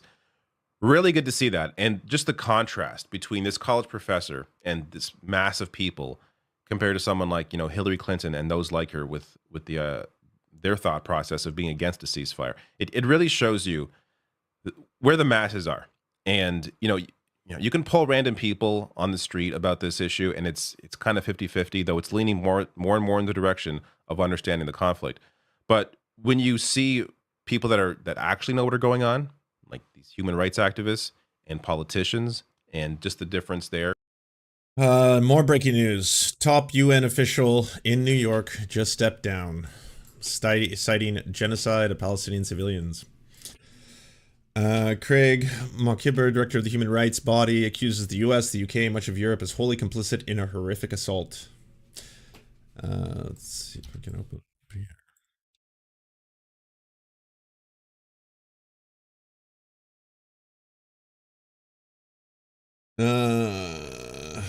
Craig Mokhiber wrote on the 28th of October to the UN High Commission in Geneva, saying, "This will be my last communication to you. Once again, we are seeing genocide unfolding before our eyes, and the organization we serve appears powerless to stop it." He said the UN had failed to prevent previous genocides against the Tutsis in Rwanda, Muslims in Bosnia, the Yazidi in Iraqi Kurdistan, and the Rohingya in Myanmar, and wrote, "High Commissioner, we are failing again. The current wholesale slaughter of Palestinian people, rooted in an ethno-nationalist colonial settler ideology, in continuation of decades of their systematic persecution and purging based entirely upon their status as Arabs, leaves no room for doubt."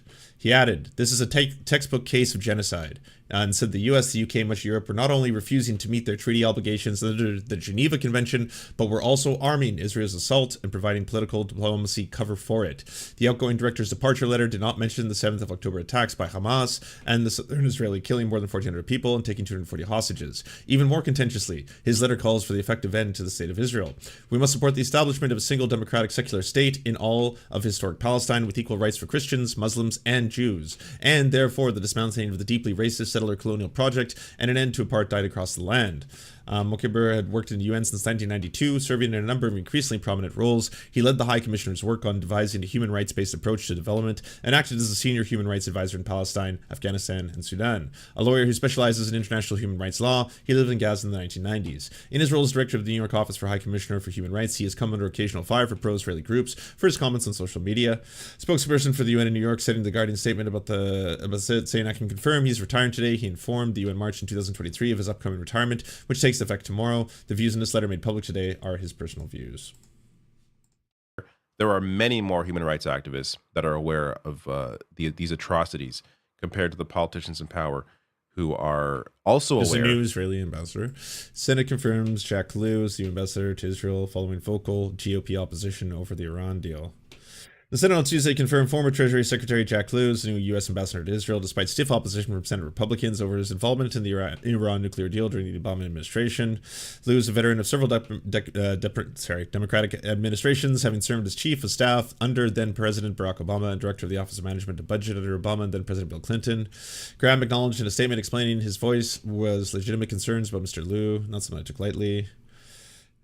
Lew has a strong, long, proven record as a public servant and a ferocious ally of Israel, and will help send a powerful message of our support to Israel and to have this appointment filled ASAP. However, many Republicans made their opposition to Lew's nomination clear in the weeks up to the confirmation. Senator Tom Cotton has attacked Lew as an Iran sympathizer, has no business being our ambassador.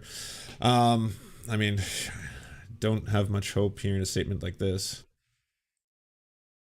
But not willing to challenge that power. A few last things here. So this is, and there was, as I said at the beginning, there is so much that I could be covering, so much that I wish I had the time to cover, wish I had a staff, people to cover. There have been journalists, at least I know in Canada, that have been let go from their job, fired, because they spoke up on social media in support of Palestinian life. And that's one example. There are people that are afraid to speak their mind on this issue because their boss might see it. Those that aren't even in news. So this is an ongoing issue. But that's, again, a story that I wish I could have folded into here, just didn't have the time to bring it in. But you also have this. Reporters Without Borders concludes in a video investigation that Reuters photographer Issam Abdallah and other journalists were deliberately targeted by the Israeli military while reporting in southern Lebanon. And there is a whole report on this. I will link to it below. You can read more into it. I just wanted to show you that this is going on. This is another example of the Israeli. Jordan Peterson. I was upset because I developed a Muslim following. Jordan Peterson expresses regret that he lost Muslim viewers after supporting Israel's genocidal war on Gaza. On October the 7th, you tweeted, "Give them hell, Netanyahu. Enough is enough," and you got some blowback for that. Oh yeah, Bucko. Yeah, a lot. Says anything about this. Well, were you kill surprised every by the child scale in of the Gaza, blowback? Bucko. Do you wish you'd phrased that tweet differently? Do you have any regrets about it? Well, I was upset because I had developed somewhat of a Muslim following on YouTube, and I was very happy about that. A lot of people on the Islamic side of the world were watching my biblical lectures, for example, and and I've had extensive conversations with Muslims on my YouTube channel, and I burnt some of that up, and I'm not sure I did that. Well, I would say I'm certain I didn't do that in the most productive manner, and so do I regret it? It would have been better to do the long form, to have done the long form to begin with. Is that the first time Jordan Peterson has ever publicly stated that he regrets one of his social media posts?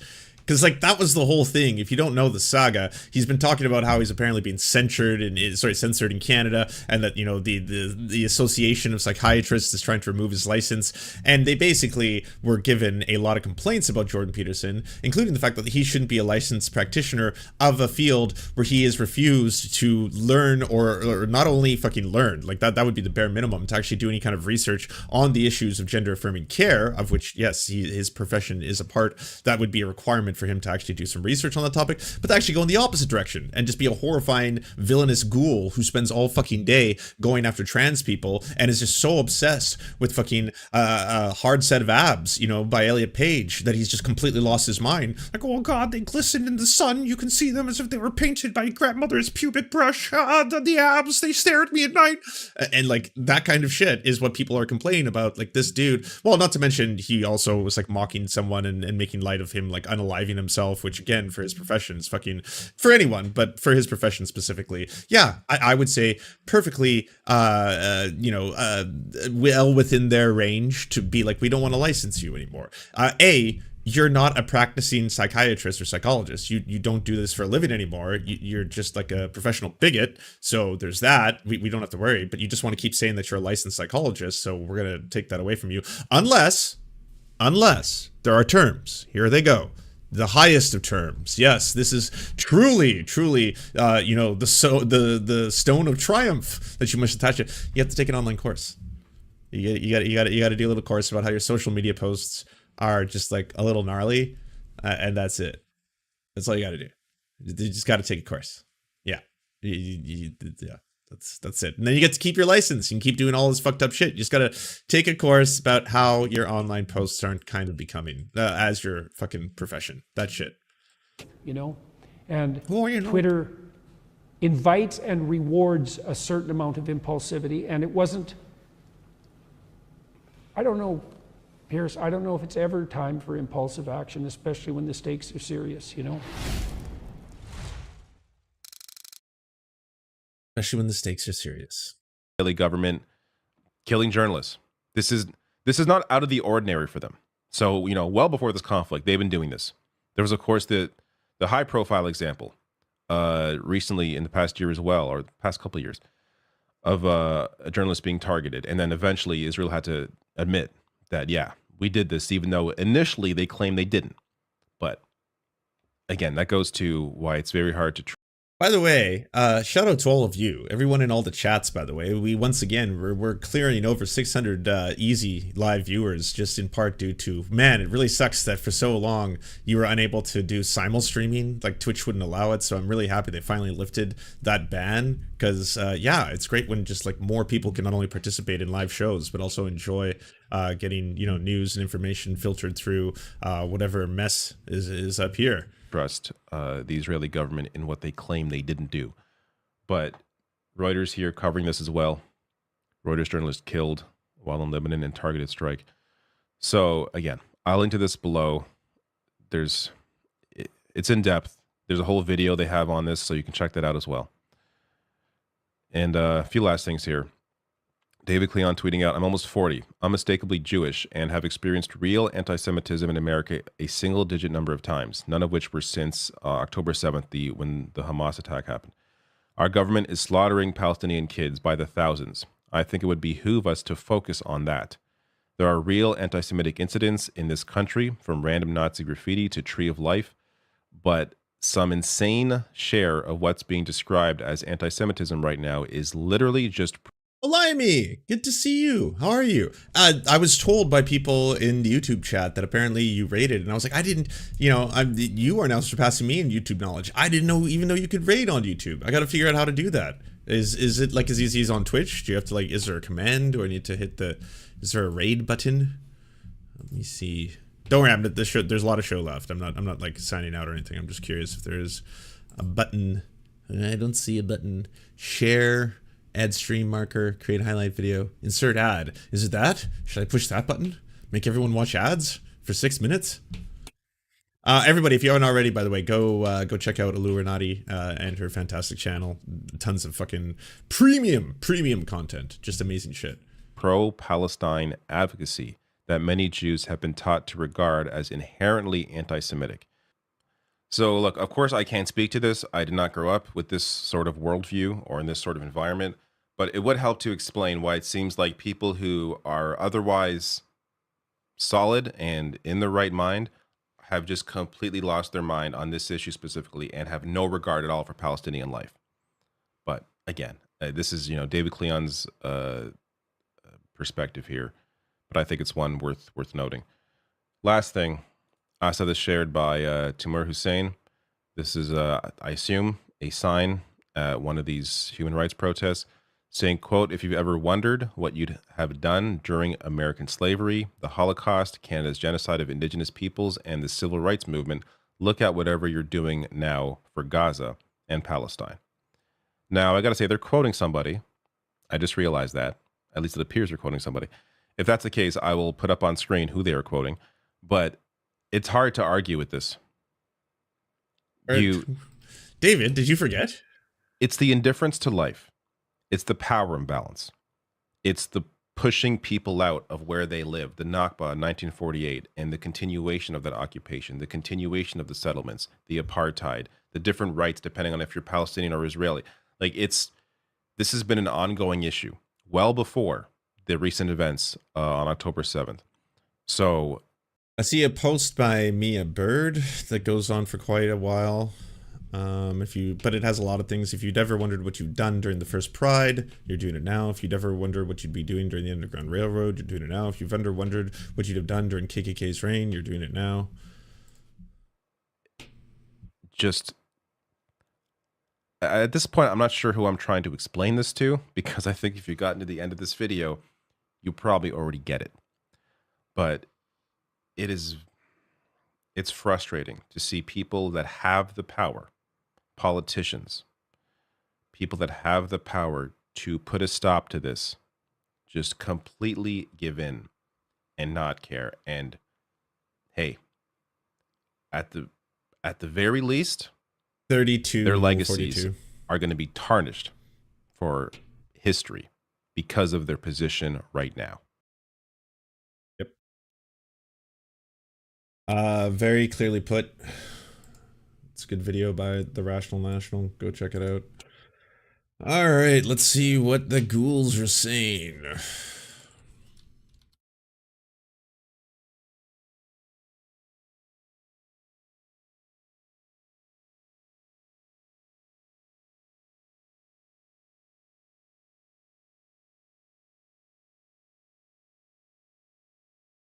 Oops. No.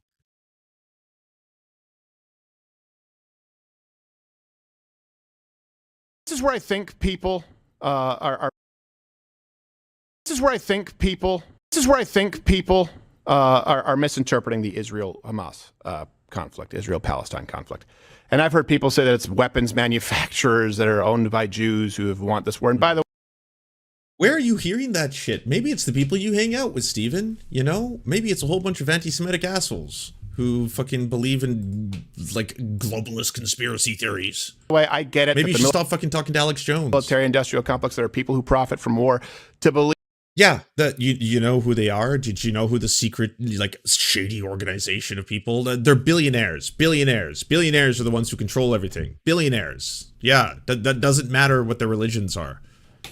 Believe that the Israeli government allowed 1,400 people to be killed so that they could give out another weapon. Right. To me is okay. Again, like, weird. I haven't heard that conspiracy theory amongst the friends and colleagues and people I hang out with, probably because I don't hang out with fucking horrifying anti-Semites who believe that this entire thing maybe just be like, oh yeah, well, we got us. Like, wasn't Alex Jones the day of that hospital bombing saying that, like, the whole thing was like a false flag attack, just doing the Alex Jones special on the spot? Like, of all the horrifying things that can come to your mind in that moment, to start thinking that, like, the actual fucking children who have just been bombed are once again, what, like, crisis actors? No, it does start with the eradication of Jews from Islam. And by the way, Christians are next. Like you just said, the dimitude goes away because you've had your time. If you haven't converted, you're like, good news, the poll tax. By the way, the right are just fucking leaning hard into this whole horrifying holy war shit, being like, well, yeah, this is actually a holy war, says Lindsey Graham. Oh, heavens to Betsy, we're in the middle of a holy war. Yeah, my words have no meaning anymore. They're not important. Like, do you know how fucking horrifying it is to hear that out of a lawmaker's mouth? You know, just being said as if it's just casual conversation. It's now going to zero today. Oh, wow, great. The bad news is you're going to be burned alive and thrown from a rooftop. I can't even tell what race and accent he's doing right now. Who's this? So, let me give you two different situations, and this will give you a different idea of conflict. There is battles for land to take place, that resources. Right. That's why I always say when people say, oh, what, just because you've been banned from speaking publicly? Well, people have fought wars for less. That's your livelihood. Only a lot of us don't have territory like we used to as an agrarian society. You have a spot of digital. If you're going to start, like, doing what Matt Walsh does, which is invoking indigenous genocide and colonization or stuff like that, to be like, hey, this is just what human beings do. It's like, yeah. So, you know, after a lot of decolonizational efforts that happened post-World War I, and you know in large part why that happened? Because it was getting really hard to hold all of these colonies together at the same time that there was, like, a global conflict and a war. And suddenly there's a whole bunch of insurgent forces and a lot of the colonies fighting for their own liberation. And so you were fighting multiple campaigns at once. So the idea of decolonization from things things like, say, the British Empire, the French Empire, suddenly became something that was a lot more plausible and possible. So the very idea of suddenly, yes, maybe this shouldn't be the way that we compose ourselves. Hey, why don't we form nations together in a league? We'll call it the League of Nations, and then we can combine to start saying things that we don't want to have happen, generally in society, that we can recognize as bad. And then later on, after yet another fucking global war, we can start talking about things that we think should not be allowed in warfare, because it's horrifying. The very idea of children dying from horrifying effects years and years later, we should probably start calling that out. Start saying that there's certain weaponry that we don't feel is a humane way of composing war, which just by itself is kind of fucked up. But still, yeah, let's do that. We'll have a convention in Geneva. Yeah, we'll talk about these kind of things. And it's not that it's ever stopped fucking imperial powers like the United States, right? The United States, the US, oh boy, are we gonna fucking start releasing chemicals on Vietnamese citizens? Are we gonna using things like Agent Orange? Well, it's a defoliant. It's in order to clear out large amounts of the jungle so that we can see Charlie, find the enemy, and really give it to them. So yes, we're just gonna have to make sure all the vegetation is completely gone. But it's cool. We're gonna be doing that strategically. And it's like, but this could have potential effects lasting for generations if you do this. That's chemical warfare. That's a horrifying fucking thing of the highest order. No, we put in rules. We said that we're not going to do this shit anymore. We're better than that. So again, going back to Crowder and this entire discussion around, like, I just want to let everyone know that, like, seizing land, wars of conquest, they're part of human history, right? Digital land. So when it's taken away from you, your ability to speak, your ability to make a living online, wars have been fought for less. I understand that, and that doesn't necessarily indicate a battle of good and evil. Sometimes people just need resources because they need to live. It would be like coming home. You come home, your house is ransacked. So, just to fill you in, Stephen, people in Gaza needed resources to live. They were actually entirely dependent, in large part, due to humanitarian aid and international resources coming in to that area. And as a result of the Israeli government's decision to cut them off from all food, all water, all fuel, all fucking medical supplies, the situation that was already dire is now infinitely more horrifying. Okay? Your television's gone, computers, jewelry, all of that. And you make your way up to the bedroom and someone's still there. And you see that it's a scared, poor kid. Still could have made better decisions, right? There are other options. I'm not giving him a pass. But you see that he's scared, and he has maybe a handful of your jewelry. He looks at you and says, if you just, and jumps out the window, and he runs away. Okay, he takes your crap, he runs away. All right, that's different. You're probably not going to chase him down and kill him. Now, let's contrast that. You come home. This is the kind of conflict we're dealing with. You come home. Your house has been ransacked. You walk up to your bedroom, and at gunpoint, he ties you down to a chair and says, I'm going to come back when your whole family is here and kill all of them. Remember me. I'm never going to stop until everyone in this house is dead. You deal with those two people very differently. Yeah. And so if you want to make a direct comparison with the weird-ass analogy that you're trying to do here, Stephen, that person would have had to have been kept and starved in an open-air prison for generations, and at which point that person breaking out and committing acts of terrorism is then met with the carpet bombing of all of his friends, family, relatives, and people he did not even know, people that he'd never associated with, people who may not even have any interest in direct conflict at all. We're talking thousands upon thousands upon thousands now of civilians who have been crushed by the bombing campaigns that have been done. One is an accurate depiction of how these Islamists believe they are to live, how they are called to act by God. It's, I'm coming back and killing every last one of you in the Lipschitz household. Then, when I'm done with that, I'm going down. Like in post 9/11 Islamophobia, right back. It's in vogue again, everybody. We can really start expressing ourselves in the same way. Yay. Hey, what's Richard Dawkins got to say about this? He was pretty Islamophobic. Oh, sorry, he's really concentrating on trans people right now. Okay, well, the rest of you, let's get back to the good old days. You know, you remember it. Let's profile everybody. If you see something, say something. Every single person who's got a little bit of melanin could potentially be a terrorist. Everyone. To the McDonald's down the street. I'm going to their household because they're Christians. Once we're done with all of the Jews, Christians next. Because it is a worldview, a religion of global. When people talk about the doomsday cults of Christians, and they're stupid, right? Yeah, where they're trying to invite doomsday, they'll even talk about that with Israel, right? They'll talk because of the Messiah. Do you realize that all of Islam is a doomsday cult? That really we're only going to reach the end? Wait, sorry. Are you trying to invoke correctly, by the way, the right-wing Christian viewpoint that apparently this is to usher in the second coming of Jesus? And yeah, that shit is pretty horrifying. That shit is doomsday cult. The Christian nationalists, the Christian fascists, they are a horrifying organization of which have a lot of real structural power in the United States. A ton of fucking structural power. Fucking horrifying people. Hey, the Speaker of the House, third in line for the presidency, 2 heartbeats away from becoming the president of the United States. One of those people that I am talking about, one of those horrifying people, that's a lot of structural power. Now, are there extremists, religious extremists, in every single sect of religion? Yes. Of course. Does that mean that every single person who is fucking Muslim in any way, shape, or form wants to commit violence against other groups? No. No, that's just bigotry. You're just recycling the same old bigotry. Like fucking Batman, Ben Affleck is fucking schooling all these people on this topic years ago when he was fucking debating Sam Harris and Bill Maher, where they were both just trying to spew the same thing, where it's like, yes, there is tenets specific to Islam that obviously, radicalize people at numbers we've never seen before, and that is the biggest threat to all of us. The real potential threat right now of terrorism is coming from religious extremists who, unfortunately, we have to say this, but are Muslim, and that is just the reality. And even Batman, even Ben Affleck, back then was like, you can't say that about every single Muslim. You couldn't say that about every single Christian, that there are completely peaceful and reasonable Christians who just want to, devote themselves to love for what they believe is their God and share time with their family and church. They are not violent and horrifying people. And then there are violent and horrifying people who want to impose the will of God upon others or impose draconian fucking medieval style shit on people who happen just to be LGBTQ+. They are real as well. There are warlords, Christian warlords, in countries in Africa who do horrifying things, and some of them do that in the name of Christianity. Yes, it is a very real reality of this world. That stuff is horrible. Is that every fucking Christian?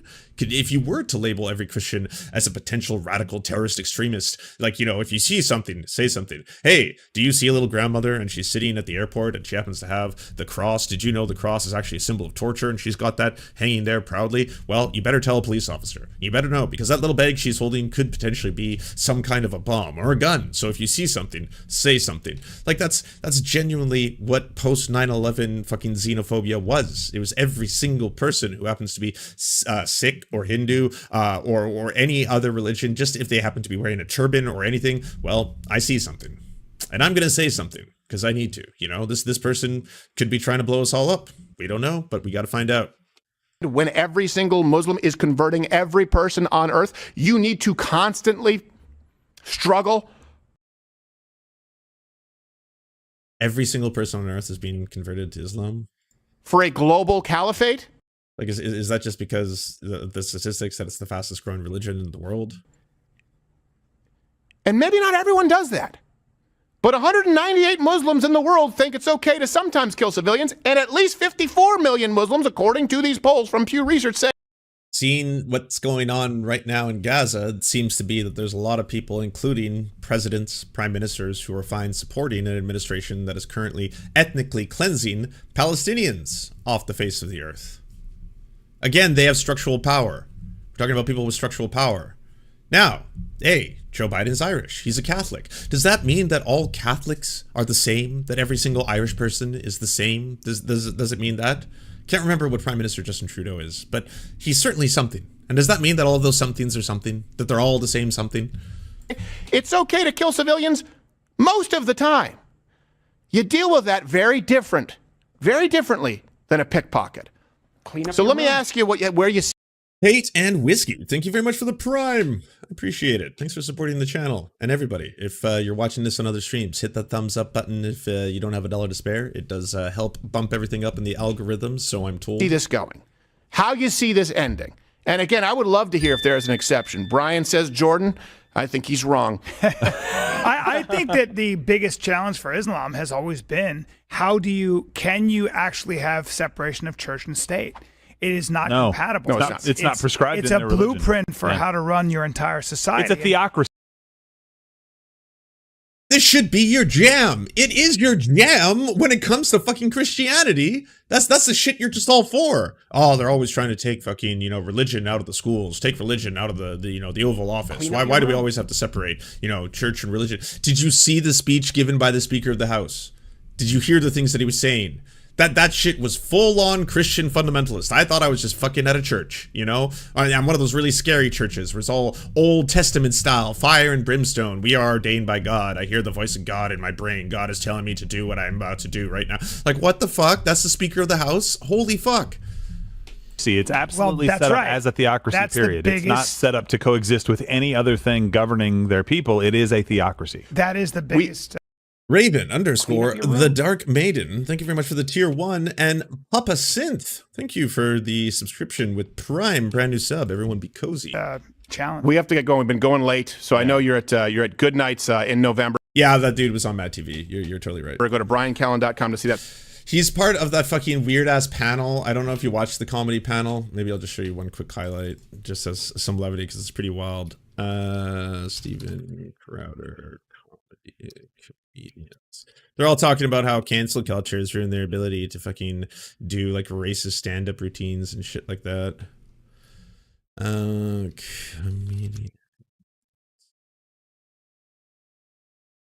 The panel. Oof, it's hard to find specific Steven Crowder clips. There's so much of his own terrible looking ass stand-up. And for people who are on, and I don't think a lot of them are, but maybe they're not as intensely familiar with. Hey, Hillary, why'd you? Comedy. Well, you get subscriptions here too. I can turn them on, and then I could use them to unlock the very same things. Because I'm uploading just like weekly Patreon exclusive content right now, but I know some people subscribe or put money into other ways. So I feel that if you're subscribing on YouTube or if you're subscribing on Twitch or wherever you're subscribing, you should just have unlocked access to everything. So I got to find out a mechanism to do that outside of the Discord. As of right now, there's a Discord channel where it says super secret stuff that's supposed to be connected to your account, but it doesn't work all the time. I will fix this. I will work on this. I can't find it, or maybe I could find it on Twitch. On Twitter. X. The Serfs TV comedians. The search function on Twitter is so bad now. Oh, here it is. Okay, here's a clip. It does make you. And also, this dude fully fucking disappoints me because, I was a fucking high schooler who loved Half Baked. Thought Half Baked was so fucking funny. Dave Chappelle's the funniest guy in the world. And then this dude was he was the stoner guy in Half Baked. Yeah, man. Oh, far out. That dude. Now he's a fucking right-wing comedian. I don't really do racial stuff, but I do a lot. I act out every character, every voice. Sure. And a lot of times I'll do either an Asian or something else. And in the back of my head, I'm going, someone right now is already tweeting how angry they are. And then I love how he started that by being like, I don't do racist jokes, okay? I do this like character where I use a really thick accent and stuff like that, and it's an Asian character, and fucking then you get cancel cultured. Then they fucking 1984 you. I'm a racist and I'm whatever. And then the other side goes, I don't care. Yeah. But wouldn't you say that you like because the intention. But wouldn't you say that By the way, that second part is a lie. So there's actually two lies going on. The whole like cancel culture of comedians, they're coming after comedians. The left has no sense of humor. People calling out shitty ass jokes is very different than fucking, I've been canceled. I have to talk about it in my new Netflix special. Silenced again. Oh no. If people are like, yeah, that joke sucks. You suck. Like, isn't that free speech? Aren't people allowed to tell you how shit your comedy has become? And on the other end, it's like, well, yeah, but the right doesn't care when I do my racist accent. It's like the right seems to care a lot if you happen to be Dave Chappelle and you're talking about the plight of Palestinians or you're talking about liberating Palestine. Then all of a sudden, the right's all like, oh no, our guy, he was Team Turf and now listen to him. He doesn't support Israel. What's going on? I know your intention. Are you just being mean or are you being funny? Like I never tried to be mean. Big difference, exactly. Yeah, like even making fun of like somebody who's gay in the audience. Like, remember when that was an acceptable prejudice? Like you could just make fun of gay people all day long. But for me, I was always like, there are probably 3 or 4 people in the room who are gay and having a good time, and I don't feel like making them feel bad. If it's funny, it's funny. But yeah, that's all. It was just an acceptable prejudice back then, you know? You call people the F-slur, say they're all a bunch of fucking, you know, girly girls. That was fucking hilarious. It's just what we did. Everyone loved it. Maybe not the gays. They probably didn't find it funny when I said that all of them have AIDS. Yeah, that shit. Probably didn't think that was hilarious because, you know, a lot of them were dying from AIDS at the time. So pretty grim and gruesome stuff. Yeah. I don't know. I disagree. Yeah. As opposed to Nick, he wants to ruin their bachelorette party. Well, you got to make one. And then there, Greta doing another one. It's funny, you see. It's funny because gays are women. Yeah, gay men are feminine women, you know, who also want to have sex with men like women do, I think, for the most part. I don't know. I'm confused. But so a gay event would be like a bachelorette party because they're women. And women bad and gay bad. That's a twofer right there. Comedy, everyone. One of them cry, and one of them laugh. That's a perfect joke. That's it. He bottles their tears. But that's got to be tough because. But you can even see there that like he's kind of like, yeah, making gay guys cry is cool. But that's got to be tough because. That's got to be tough. Charlie Kirk turns to anti-Semitic stereotypes. Okay, let's check this out.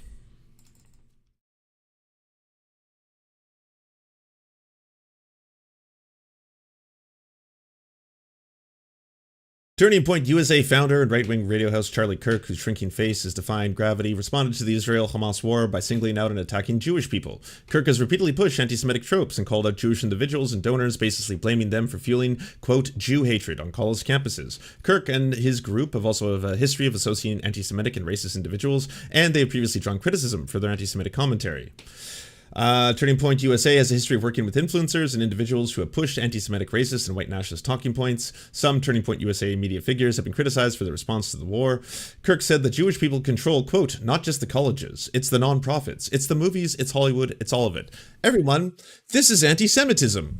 This is racist-ass anti-Semitism, part of a globalist conspiracy where Jewish people control everything. This is what anti-Semitism looks like. It's not a octopus plushie being situated in the corner of a photograph by Greta Thunberg. That's not what that is. You know, this is anti-Semitism. This is a racist.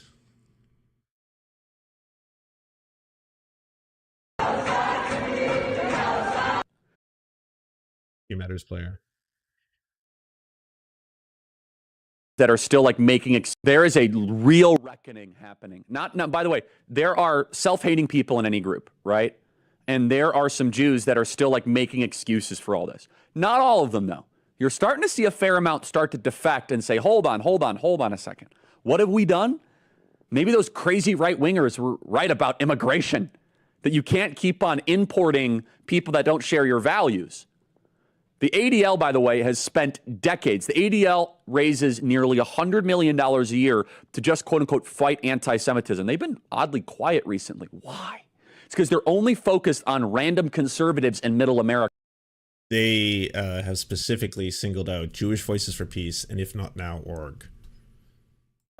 The ADL makes liberals think that random Trump voters in Idaho want to do a second Holocaust when the Jew haters were right in front of them the whole time. In fact, the ADL demanded we let the Jew haters in. And in a stunning turn of events, the people that the ADL said were Jew haters are actually the biggest defenders of Judaism in Israel right now in the country. Us, conservative, evangelical Christians. Why is that, Charlie? Why? What are you hoping will happen? What are you waiting for? You know? Just get to be one of the chosen ones, ushered up into heaven, get to the pearly gates. All of a sudden, you know, they say, your face is not too small for your body. Not at all. It's not too small for your head even. It's perfectly sized. Balanced, as all things should be. That will be the Lord your God saying that to you as he opens the gates. And Jewish donors, they have a lot of explaining to do, a lot of decoupling to do. because Jewish donors have been the #1 funding mechanism of radical, open border, neoliberal, quasi-Marxist policies, cultural institutions, and nonprofits. This is a beast created by secular Jews. So, yeah, there's vile anti-Semitic filth. The spreading of conspiracy theories, the very old trope that Jewish people control multiple levels of government, of media, of stuff like that, of institutions, academic institutions as well, and in the same breath, like, a sentence prior being like, it's the Christian evangelicals who truly support you, yes, and the actions of the Israeli government. And now it's coming for Jews, and they're like, what on earth happened? And it's not just the colleges. It's the nonprofits, it's the movies, it's Hollywood, it's all of it. It's like, time for you. Not just the colleges that they apparently control, they being Jewish people. It's Hollywood, it's the nonprofits, it's the movies, it's everything. Yeah. But this is a supporter of Jewish people, Charlie Kirk, absolutely. You guys to wake up and say no more, draw a line in the sand. I don't care if you hate me. I will not live through another holiday. Kirk did an anti-Semitic impression of a Jewish person while responding to a protest on the Cooper Union campus. It was not slated to enter school property, which it obviously did. The New York Police Department was called as soon as protesters stormed the main Cooper Union building, but did nothing. Same thing, by the way, in Skokie, Illinois, when our Turning Point USA staffer got assaulted by Muslims, concussion. I don't know if anyone's been arrested, probably won't be. Librarians bolted the doors, and I find this one hard to believe. I don't know, hard to believe, but I'm going to need some more fact checking on this because it's so like, what? Come on. Librarians bolted the doors and approached the identifiable Jewish students and told them they could hide in the attic if they wanted to. Now, the reason I find that hard to believe, that is such a ridiculous syllogism to Anne Frank and hiding in the attic from Nazis. Like, really, they have an attic in the Cooper Union Library. I find that hard to believe. If that is true, geez, what are they going to tell them? Go upstairs and just go write a diary. Jeez. And I feel sorry for these Jewish students, but I'll be very honest with you. I don't feel sorry for these rich Jews that have been funding this crap. They're like, oh my gosh, I don't understand. Like, you guys have been under.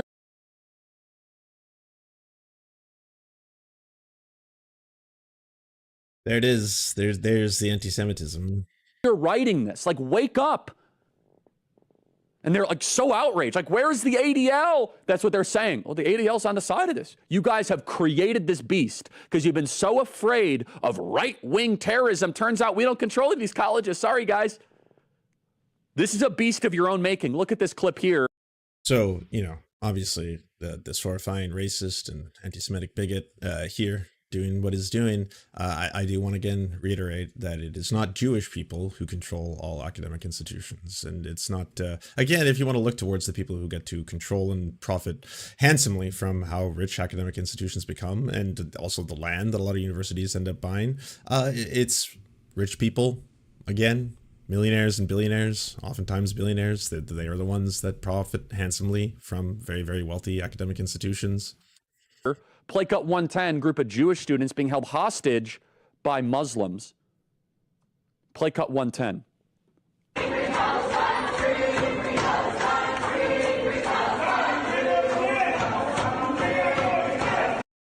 This is the clip that's been making the rounds in a lot of right-wing circles, by the way, distinctly trying to say that they were there specifically to threaten Jewish people. Kirk made a blanket statement about Jewish people saying that in American Jewish society, there's an overcompensation to want to be liked, and Jews go, quote, above and beyond to give donations. Kirk suggested that secular and elite Jewish people who are, quote, pumping money into colleges and universities have been turning a blind eye to anti-Semitism. Kirk blamed elite Jewish culture for being one of the main funding sources for elite colleges and universities and suggested are breeding, quote, Jew hatred. On X, Kirk repeatedly attacked Jewish people who have donated to American colleges and universities, sometimes by name. Here they all are. So, again, Charlie Kirk is not subtle about his anti-Semitism. Charlie Kirk is playing into deeply horrifying anti-Semitic tropes, utilizing them, trying to position his personal Christian evangelical views by stating which he considers to be good Jewish people, bad Jewish people, people for whom he believes are part of a massive conspiracy to control media and academic institutions and organizations as well as government. There you have it. This is the face of anti-Semitism right here. And, you know, the face may be shrinking and small sometimes, but it is a face nonetheless. Wanda MV, thank you so much for the $2. So happy I can watch it on YouTube. I'm so happy I can, you know, share on YouTube now. It's great.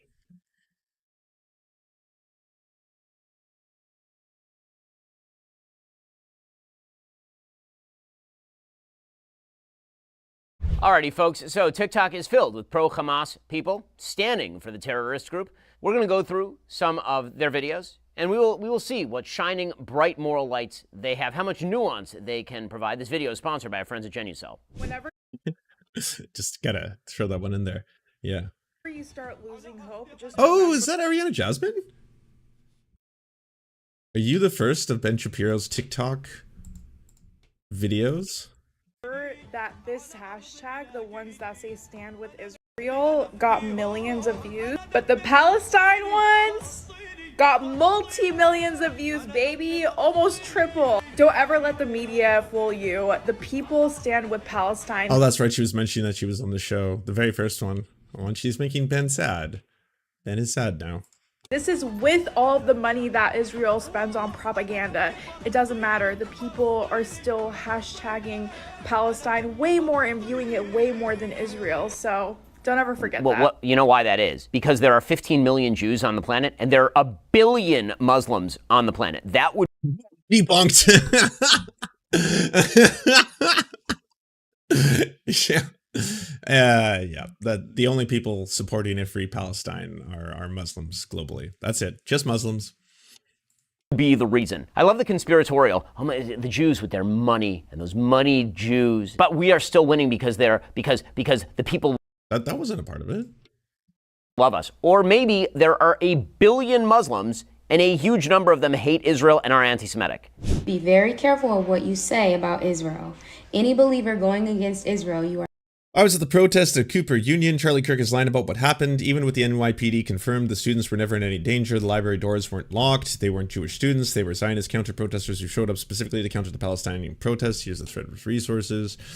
Based on the footage, there was a pro-Palestine rally held at Cooper Union calling for ceasefire. It was countered by people holding signs towards the crowd but not participating in chants. The video from another angle shows the counter-protesters holding large kidnapped posters, marching in clothing of counter-demonstrators standing in opposition to the ceasefire rally with the attendee video above.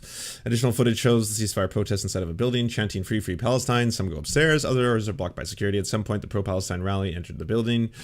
Later video shows people identified as Jewish and Israeli students inside of a building as a ceasefire rally chants, banging on glass walls, and holds up signs towards those inside. It is unclear how the ceasefire rally ended up outside of the counter, ended up inside. My personal speculation is that the ceasefire rally was told to leave, and the pro-Israeli counter was asked to remain inside, choosing to barricade themselves until the police arrived. If you were present for either the rally or the counter or have footage documented in sequence of events, there are gaps in my coverage. My DMs are open for your identity will be protected. In the meantime, if you hear hoofbeats, think horses, not zebras. Notable. While enraged parents are calling the incident an attempted anti-Semitic assault, leaving students too afraid to attend class. Sources who were inside the school at the time are relaying a different narrative, telling the New York Metro the doors to the library were never locked, meaning that protesters could have entered at any time. The source also reported the faculty offered to help evacuate the students to the door, but they refused and stayed in the library. Making yourself an enemy against God. I don't know how this Zionist propaganda made it to the black community, but it is incorrect. First of all, Palestinians and Israelis worship the same God. It's the God from the Abrahamic religions. Second of all, Palestine is not going against God by not wanting to give up their land to Israel, land that they've lived on for hundreds of thousands of years. Whoa, hundreds of thousands? That's an amazing piece of news. Hundreds of thousands of years Palestinians have been living there? That's kind of strange. Hundreds of thousands of years. Well, this person's a historical genius. As far as the Palestinians and the Israelis are worshiping the same God, it is true that Allah and God are the same God. It is not true that the Palestinians are worshiping the same God as the Israelis, not in this conflict, where Hamas is worshiping a death cult. If the sorry. Yeah, I was like, and there we are. So Hamas doesn't worship Allah. Is the implication? They worship death, the God of death. I understand. U.S. and the European nations are so for Israel, they should give them land from Europe or land from the United States. I was like, that's Hades, right? No. Oh, it is Hades, but that's in Greek. In Roman, it's Pluto. In Norse, it's Hell. In Hindu, it's Kali. Egyptian, Anubis. The Mayan god of death was Apuk. The Aztec god of death was Mictlantecutli. To live the Jews are indigenous. The Jews are the indigenous people of the land of Israel. It's why Judea is called Judea.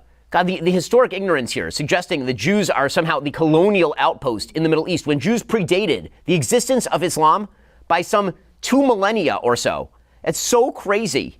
These people don't know anything. They're so ignorant, and they are so unbelievably stupid. By the way, the argument that she's making about repatriating Jews to, say, Europe, where last time Jews were repatriated there, it ended really poorly. You know what I noticed? If you look at a map of the Middle East, Israel is like this big. And if you look at all the Muslim countries surrounding it, they're like this big.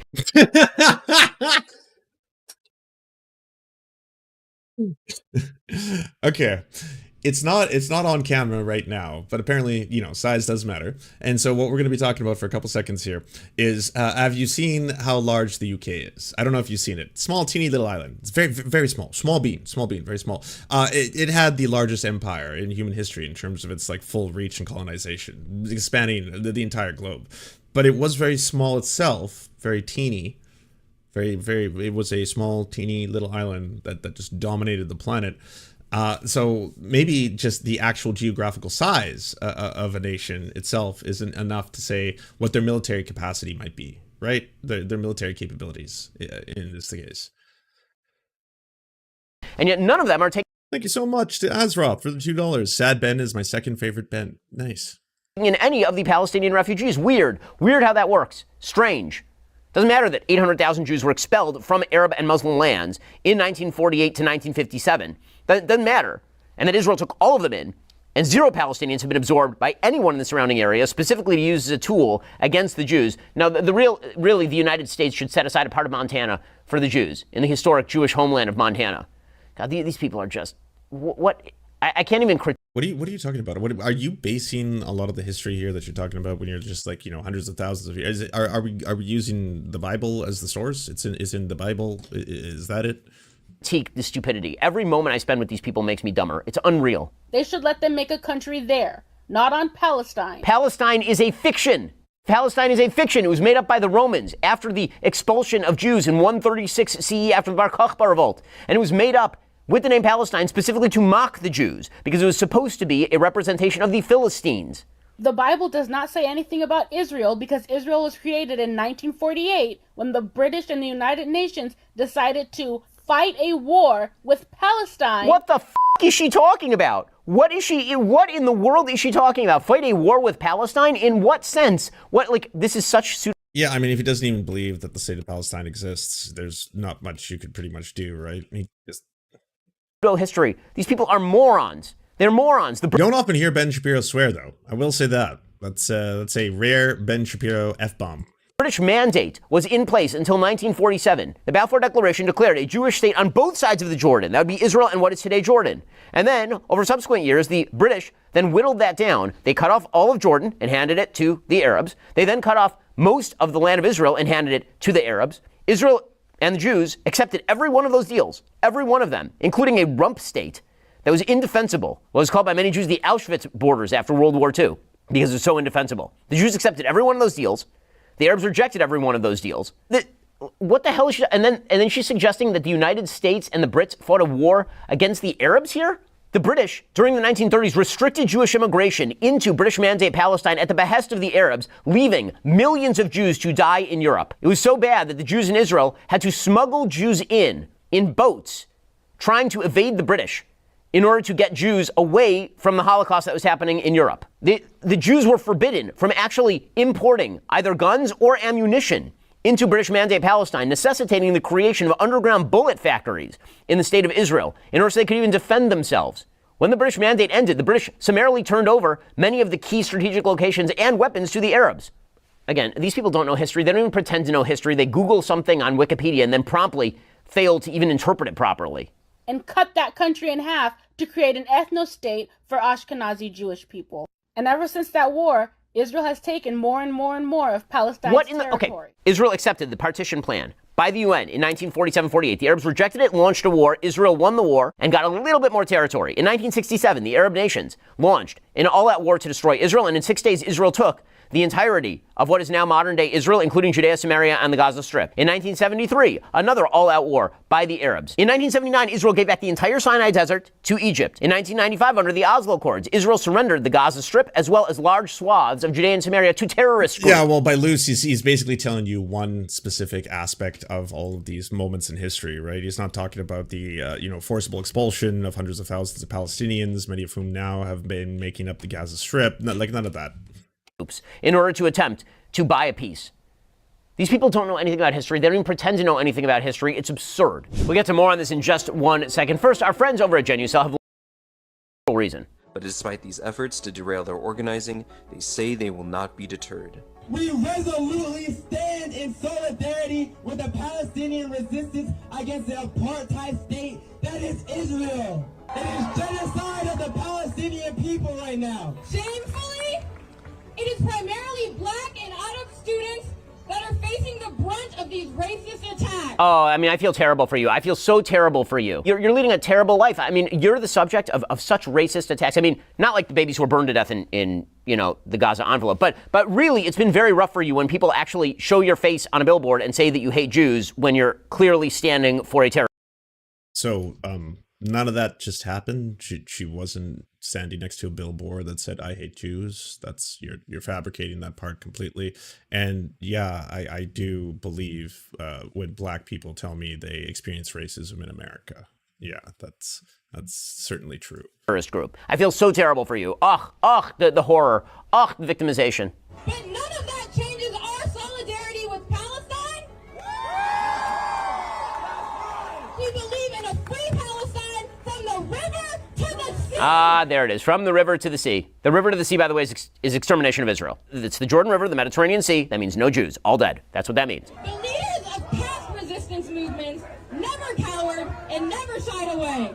We are here today to do the exact same. Okay, well, that's fine. You just don't have to work for any big law firm. That's okay. It seems to me that if you are a big business, if you are a legal firm, you have no obligation to hire people who support baby murderers. Actually, Hamas. Whoa. So isn't that cancel culture? I mean, if we're telling employers not to employ people because they, stand in liberation movements. Started. I've seen this TikTok. I'm curious what the response is going to be. This whole thing. Remember October 7th? Actually, that's wrong. Before October 7th, Israeli security forces killed 240. Oh, this isn't the one I'm talking about. He also did another video where he's like, so for everyone who thinks it's complicated, I'm just going to run down the numbers. Here exactly is the, military power directly supported by the United States of Israel. Here is the military power of Palestine. Here's the number of people who've been killed in Israel. Here's the number of people who've been killed in Palestine. Here's blah, blah, blah. He just did one of those videos where he broke it down. I thought it was going to be that one. I haven't seen this one. Palestinians, and 40 of them were children, and that was just this year. And if you want to go back further than that, we can look at the recent history of war crimes committed by the Israeli government. Operation Protective Edge in 2014, Operation Pillar of Defense in 2012. No, it's not Zach Galifianakis, but it could be, a younger version. Operation Cast Lead in 2009. What started each one of those operations? Islamic barrages of rockets into civilian centers in Israel. That's what started each one of these operations. A lot of those, by the way, were shot out by the Iron Dome. I love this moron. I guess the idea here is that if you point out that what has caused the current conflict is the massacre of 1,500 Jews, before that, Israel killed other Palestinians. And you're like, yeah, but why would they do that? And the answer is because they were associated with terrorist groups. And he's like, yeah, but what about the conflict before? Oh, you mean because the terrorists were firing rockets into Israel? It's an infinite regress of dumb here. Just name a bunch of operations without actually explaining why the operations were initiated. Yeah, but you don't mention why Cast Lead happened. Hamas fired rockets into Israel. Oh, you did mention the part that you said. And that was because Israel broke the ceasefire agreement they had on November 4th, 2008, while the entire world was in euphoria over the United States electing its first black president, Barack Obama. Israel used the opportunity to break the ceasefire agreement and raid Gaza and kill Palestinians. For no reason, they're just raiding Gaza, just for fun. They just raid Gaza. To do what exactly? To steal their nothing? What would the raid entail? What would be the purpose of such a raid? Can you explain? What are the great valuable So I'm at least impressed that he's not denying that they broke the ceasefire in order to do that. And yeah, once again, so was the justification going to be that again they were trying to seek terrorists, to take out terrorists, destroy terrorist strongholds? Well, jewels being held in Gaza that the Israelis desperately need to get their hands on. Israel so desperately. Wait, what? That was never the implication. There was never an implication that this was being done in order to, forage for minerals or stuff like that. They wanted not to be in Gaza. They surrendered the place to a fucking terrorist group for 20 years, who then spent every last dime building rockets and terror tunnels so as to murder 1,500 Jews. And one thing that I've noticed, they keep saying they're running out of power, they're running out of fuel, they're running out of water. You know the thing they haven't been running out of? Rockets. Well, you're leaving out a lot of context. You got to go back further than that. Just like the complete callousness and indifference to, vast human suffering. 1967? Yeah, let's go back to 1967 when Israel started a preemptive war. Egypt was mobilizing its air force. Syria and Jordan and took more land from Palestine, further enclosing. Yeah, I'd say the only good thing about this whole thing is how angry it's making Ben Shapiro. Palestinians into the Gaza Strip. They illegally occupied the Gaza Strip and the West Bank in what has been formally condemned ever since 1967 as an illegal occupation in violation of international law, unilaterally condemned by the World Court. Who gives a shit about the World Court? You mean organizations?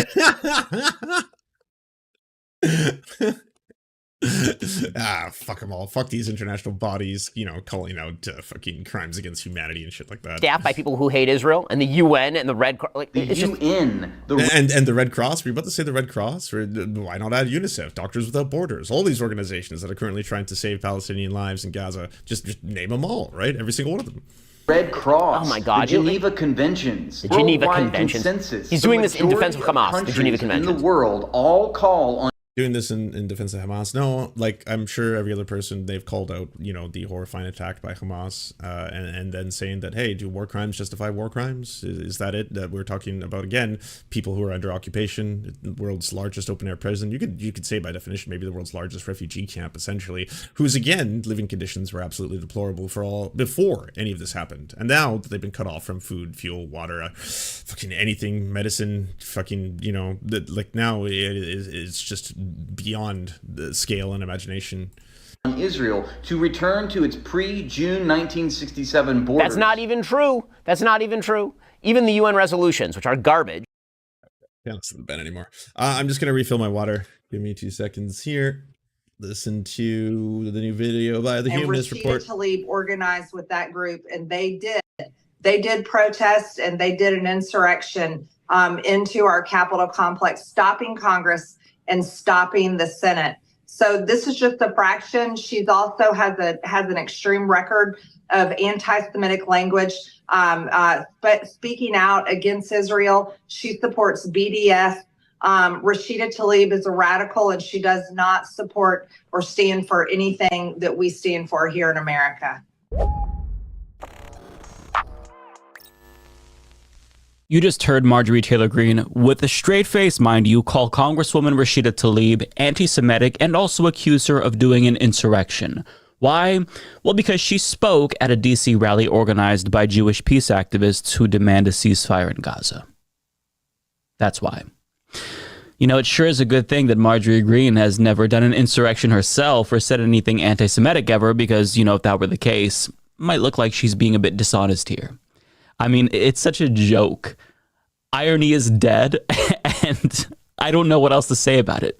Now, the reason why she is attacking Rashida Tlaib is because she introduced a resolution to censure Tlaib and dedicated a substantial amount of time lobbying Republicans to support this meaningless resolution. And when I say substantial amounts of time, I mean talking and tweeting about this endlessly for weeks. If you look at her Twitter timeline, she's made countless tweets attacking Rashida Tlaib, accusing her of doing a Hamas-surrection, also sharing a video where Tlaib correctly calls Israel an apartheid state, accusing Rashida Tlaib of being triggered. It's quintessential clown shit, so much so that some Republicans have even vocalized opposition to her dumbass resolution, and you better believe that she had something to say about those Republicans as well. So let me ask you, do you anticipate every Republican colleague voting for this? And if not, why?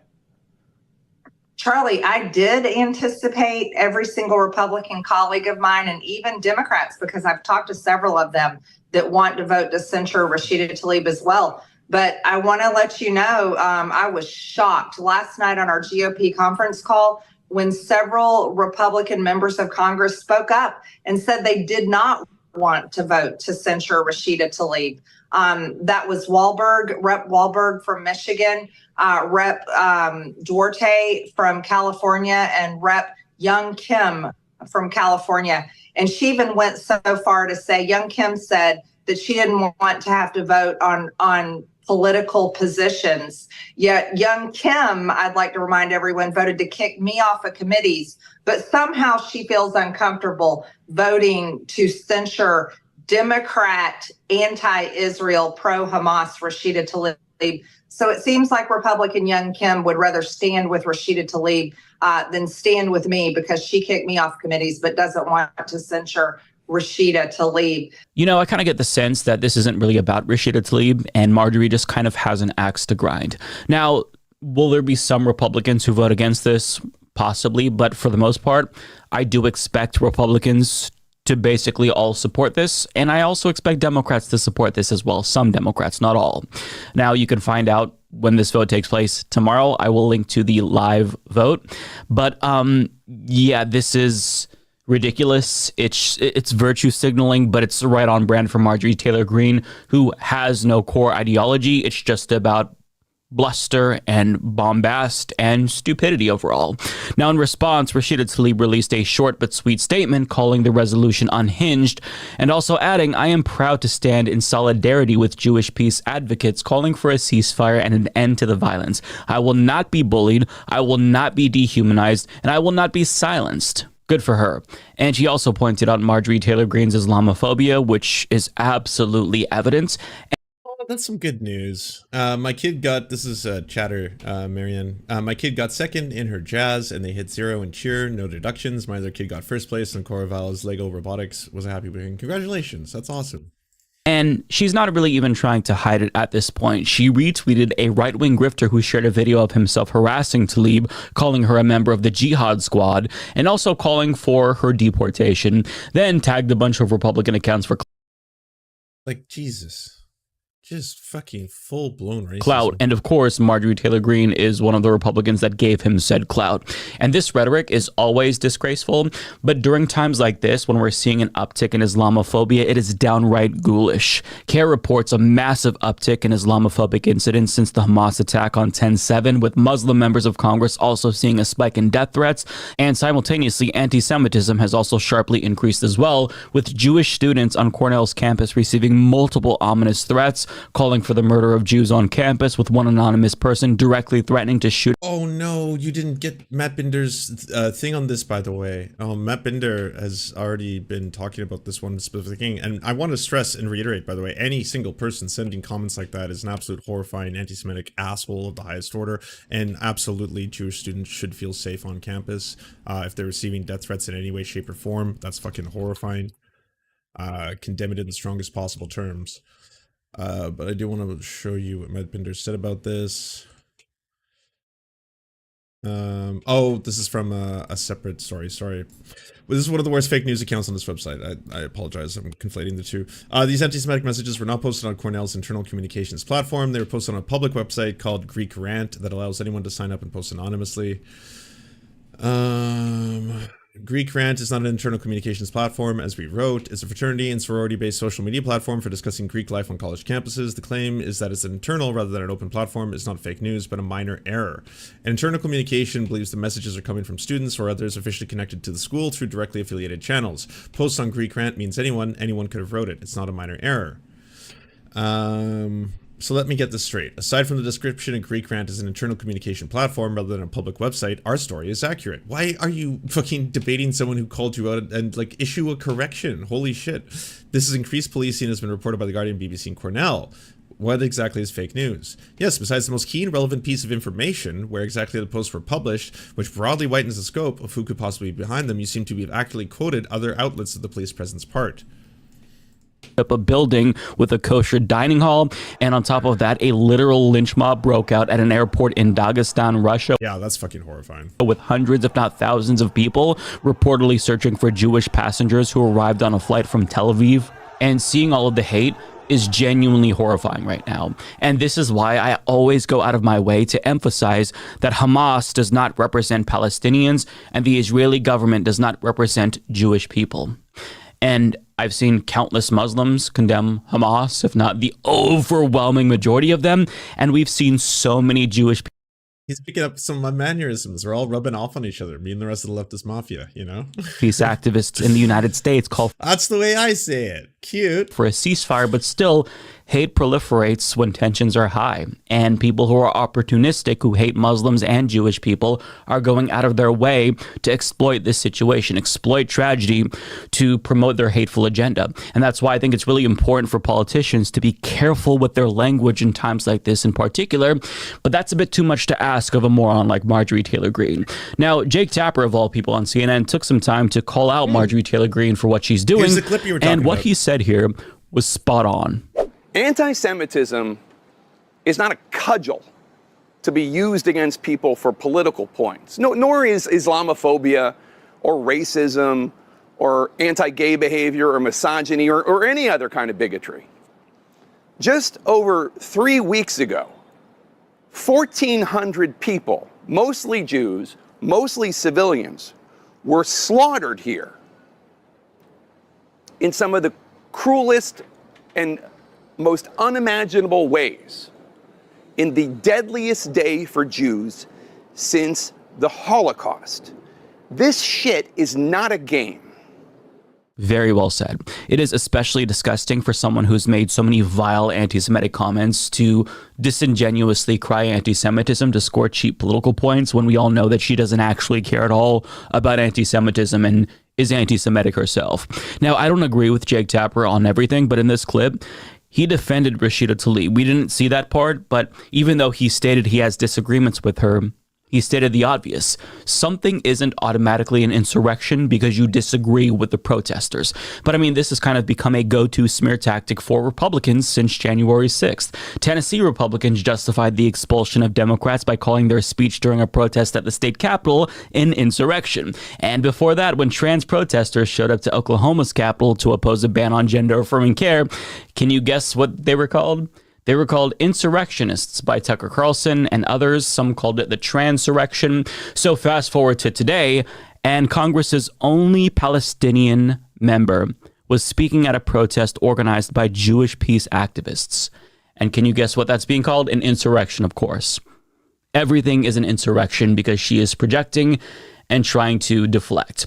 But I mean, for Marjorie Greene, who was an election denier and co-conspirator in Trump's effort to literally overturn the 2020 election, to call anyone else an insurrectionist ever is the height of hypocrisy, obviously. But I mean, this is Marjorie Greene. And even though she is stupid, she knows what she's doing. And she's not just a hypocrite when it comes to her crying insurrection. The fact that she, or any Republican for that matter, has the audacity to feign concern over anti-Semitism is really rich, considering all the things that they've said and all the politicians they've supported over the years. And Jake Tapper also pointed this out as well. Are House Republicans really in a position to censure Tlaib? I mean, the leading Republican presidential nominee, Donald Trump, I mean, he dined with Holocaust deniers. Donald Trump posted a screed accusing liberal Jews of, quote, voting to destroy America and Israel last Rosh Hashanah, to nary a peep from any House Republican leaders. I mean, let's just take as an example, I don't know, Congresswoman Marjorie Taylor Greene of Georgia. I mean, Greene spoke at the white supremacist conference run by Holocaust denier, racist, anti-Semite Nick Fuentes, who participated in that hateful 2017. Who doesn't use dog whistles, doesn't need to. His mask is fucking smashed on the floor. He just says horrifying anti-Semitic shit all the time. All the fucking time. Charlottesville rally. Now, Greene later said she didn't know Fuentes' views, although they were pretty well known. This is the same Marjorie Taylor Greene who has pushed the great replacement theory in videos, the deranged notion that rich Jews are trying to replace white Americans and Westerners with blacks and brown Muslims. Not to mention, of course, her propagated in the West in large part due to Lawrence Southern, by the way, and you can check out Vadim's video. I hope it's back up. It got taken down, I'm guessing, because a lot of Lawrence Southern fans probably weren't happy with all the receipts that he was providing, but that one goes into pretty big detail about how she likes to deny that she was spreading the Great Replacement conspiracy theory, where it's fucking, there's just fucking endless receipts. Jewish space laser conspiracy that a consortium, including, yes, wealthy Jews, were using lasers on satellites to start forest fires. Oh, Jake, come on. She said the Rothschilds were doing it, okay? I mean, Israel, Green has gotten some attention for belittling the Holocaust by tweeting, quote, Joe Biden is Hitler, with the hashtag Nazi Joe has got to go, and for saying that then Speaker Nancy Pelosi's House floor mask mandate was an abuse, just like how Jews were, quote, put in trains and taken to gas chambers in Nazi Germany. Under fire, Green visited the Holocaust Museum and apologized. Credit where it's due. Look, I don't oftentimes... Also, no credit whatsoever to Marjorie Taylor Greene. You should have known the Holocaust was fucking horrifying, just as a fucking matter of ever being a human kind of shit at this day and age. You should not have to go to a museum and be like, oh, so I learned it was bad, actually. Give CNN or Jake Tapper credit, but they deserve credit here. That was a good segment. So Marjorie Taylor Greene obviously is a clown, but I feel like that is the most obvious statement ever. And when it comes to her acting like a buffoon, that's to be expected at this point, right? She's a child. I expect this kind of behavior from Marjorie Taylor Greene, so I'm not surprised at all by it. But what I do have to say is that I am disappointed in the people who are going to go along with this charade, all to further demonize a member of Congress who's already facing death threats because she has the courage to speak out for Palestinian human rights in the face of persecution. Now, as I stated at the start of this video, we don't know the outcome of this vote yet, but I expect a lot of Democrats to go along with this.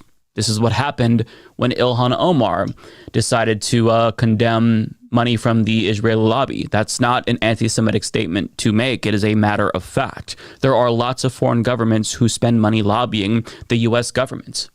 That's just what happens when we commodify elections and turn everything into a money-making venture in our late-stage capitalist society. Israel does not equal Jewish people, right?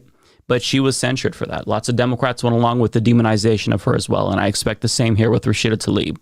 Now, Marjorie Greene and Republicans, they can try to silence Rashida Tlaib, and they can try to shut her down, but Rashida Tlaib represents so much more than just one seat in Congress. She represents an entire movement of millions of people around the world who aren't afraid to condemn Israel's fascist government. She represents human rights activists who know that Israelis and Palestinians will never see peace so long as Israel's brutal system of apartheid remains in place.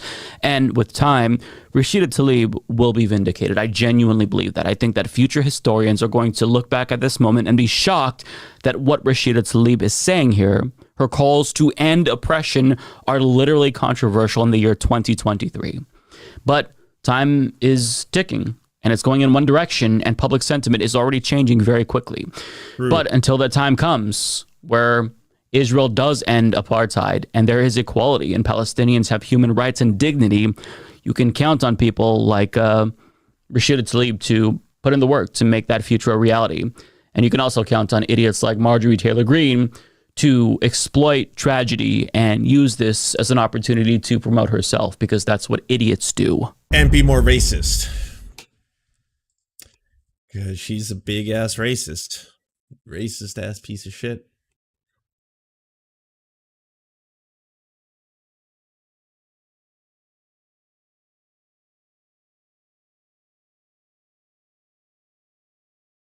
The Great Betrayal?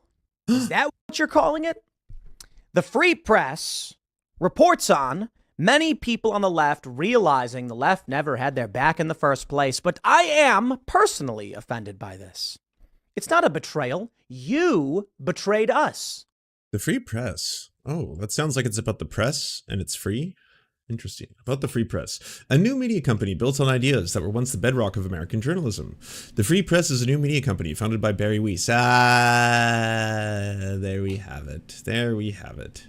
Originally called Common Sense, we focus on stories that are ignored or misconstrued in the service of an ideological narrative. For us, curiosity isn't a liability. It's a necessity. Expect debates, scoops from trusted reporters, provocation from those thinking. Like, Barry Weiss is the one that basically left the New York Times, was it? Specifically because she said that, like, you weren't allowed to speak about certain stories or you'll, like, be shut down. And everyone was like, what stories aren't you allowed to talk about? And then it was like Hunter Biden's what is it, cock or something like that, and then immediately afterwards just decided to quit anyway, and then act as if she had been censored by, like, rage quit. Yeah, just rage quit from the publication altogether. Let me slow down. Okay. Many on the left had been backing causes that were absurd, insane, violent. Yeah, she left because the New York Times wouldn't fire her. That's right.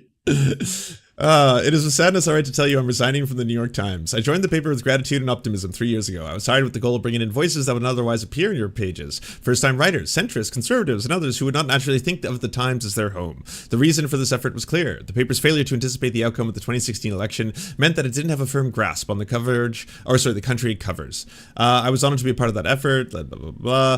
But the lessons that ought to have followed the election, lessons about the importance of understanding other Americans, the necessity of resisting tribalism, the centrality of a free exchange of ideas to a democratic society, have not been learned. Instead, new consensus has emerged in the press, perhaps especially at this paper. The truth isn't a process of collective discovery, but an orthodoxy already known to an enlightened few whose job is to inform everyone else. Twitter is not the masthead of the New York Times, but Twitter has become its ultimate editor. As the ethics and mores of the platform have become those of the paper itself has increasingly become a kind of, this was pre-Elon Musk, by the way, before it was known as X.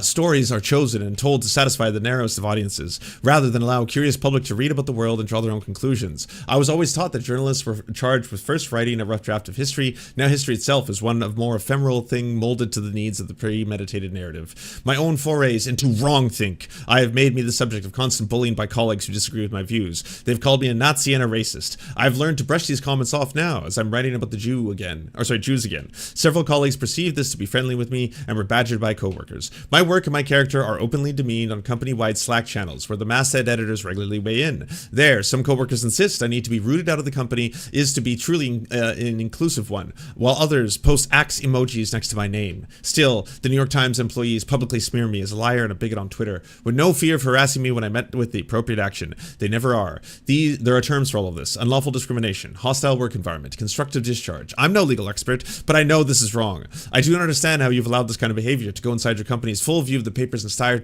staff and the public, and I certainly can't square with the other Times leaders so they have stood by while simultaneously praising me for my courage, showing me work as a centrist and an American newspaper should not require bravery. Part of me wishes I could say my experience was unique, but the truth is that my intellectual curiosity, let alone risk-taking, is now a liability at the Times. Why add something challenging to our readers or write something bold and go through the numbing process to make it ideologically kosher when we can assure ourselves of job security and clicks by publishing our 4,000th op-ed arguing that Donald Trump is a unique danger to the country and the world? And so the self-censorship has become the norm. What rules remain at the time are implied with extreme selectivity. If a person's ideology is in keeping with the new orthodoxy, they and their work remain scrutinized. Everyone else lives in fear of the digital thunderdome. Online venom is excused as long as it's directed at the proper targets. Op-eds would have easily, it goes on like this for a long time. People of record, blah, blah, blah, confident most people do, perhaps in me. It's the new McCarthyism that has taken root. Rule 3, never cave to the mob. Blah, blah, blah, American ideals, consideration. And so Barry founded the Free Press for free people. And irrational. And we begged. We called them out. We said, what are you doing? And they said, by the way, the Free Press's top story right now is, this is not the America I knew. A new wave of nearly 130,000 migrants to New York City is endangering Hispanic residents, enough to make them consider voting red. Wow, really buckling the orthodoxy of hating immigrants. Said, shut your mouths. They sought to get us fired and banned and censored. And then many of these people are now posting in support of Israel. Okay, I can respect that. And they're getting attacked for it. And they're acting like they're being betrayed. Betrayed? When y'all stood with Black Lives Matter, when the founder said they wanted to end Israel, and we told you this, you ignored it. Why? Because of the seats of power. That's really what it was. Many on the left, default liberals. Give him credit. It's not the Daily Mail. That's true. That's true. He's moved on from that, but still, yeah.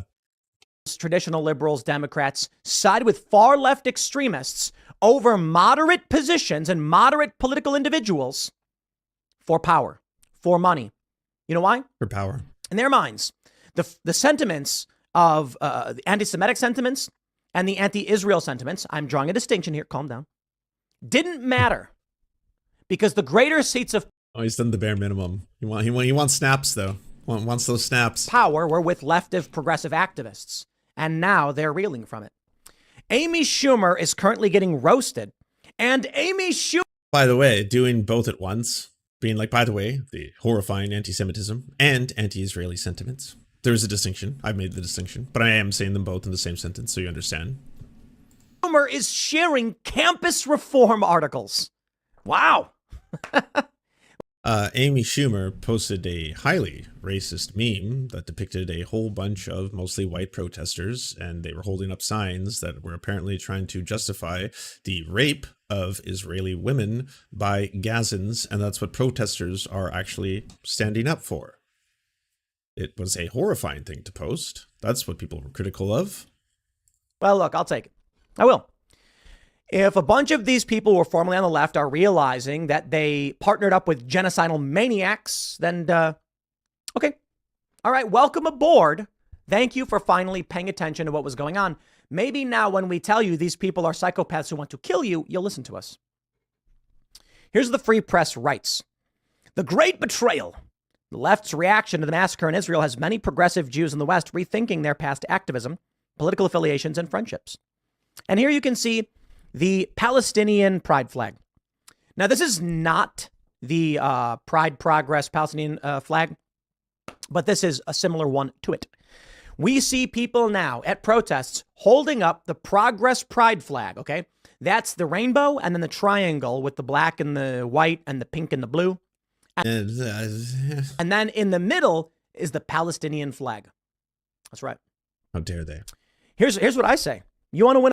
I assume we're going to be going pretty hard on LGBTQ plus folk now, right? Going to be using one group's identities in order to leverage them against other people who are currently being bombed, stating that, hey, did you know that Palestinians aren't friendly to LGBTQ plus folk?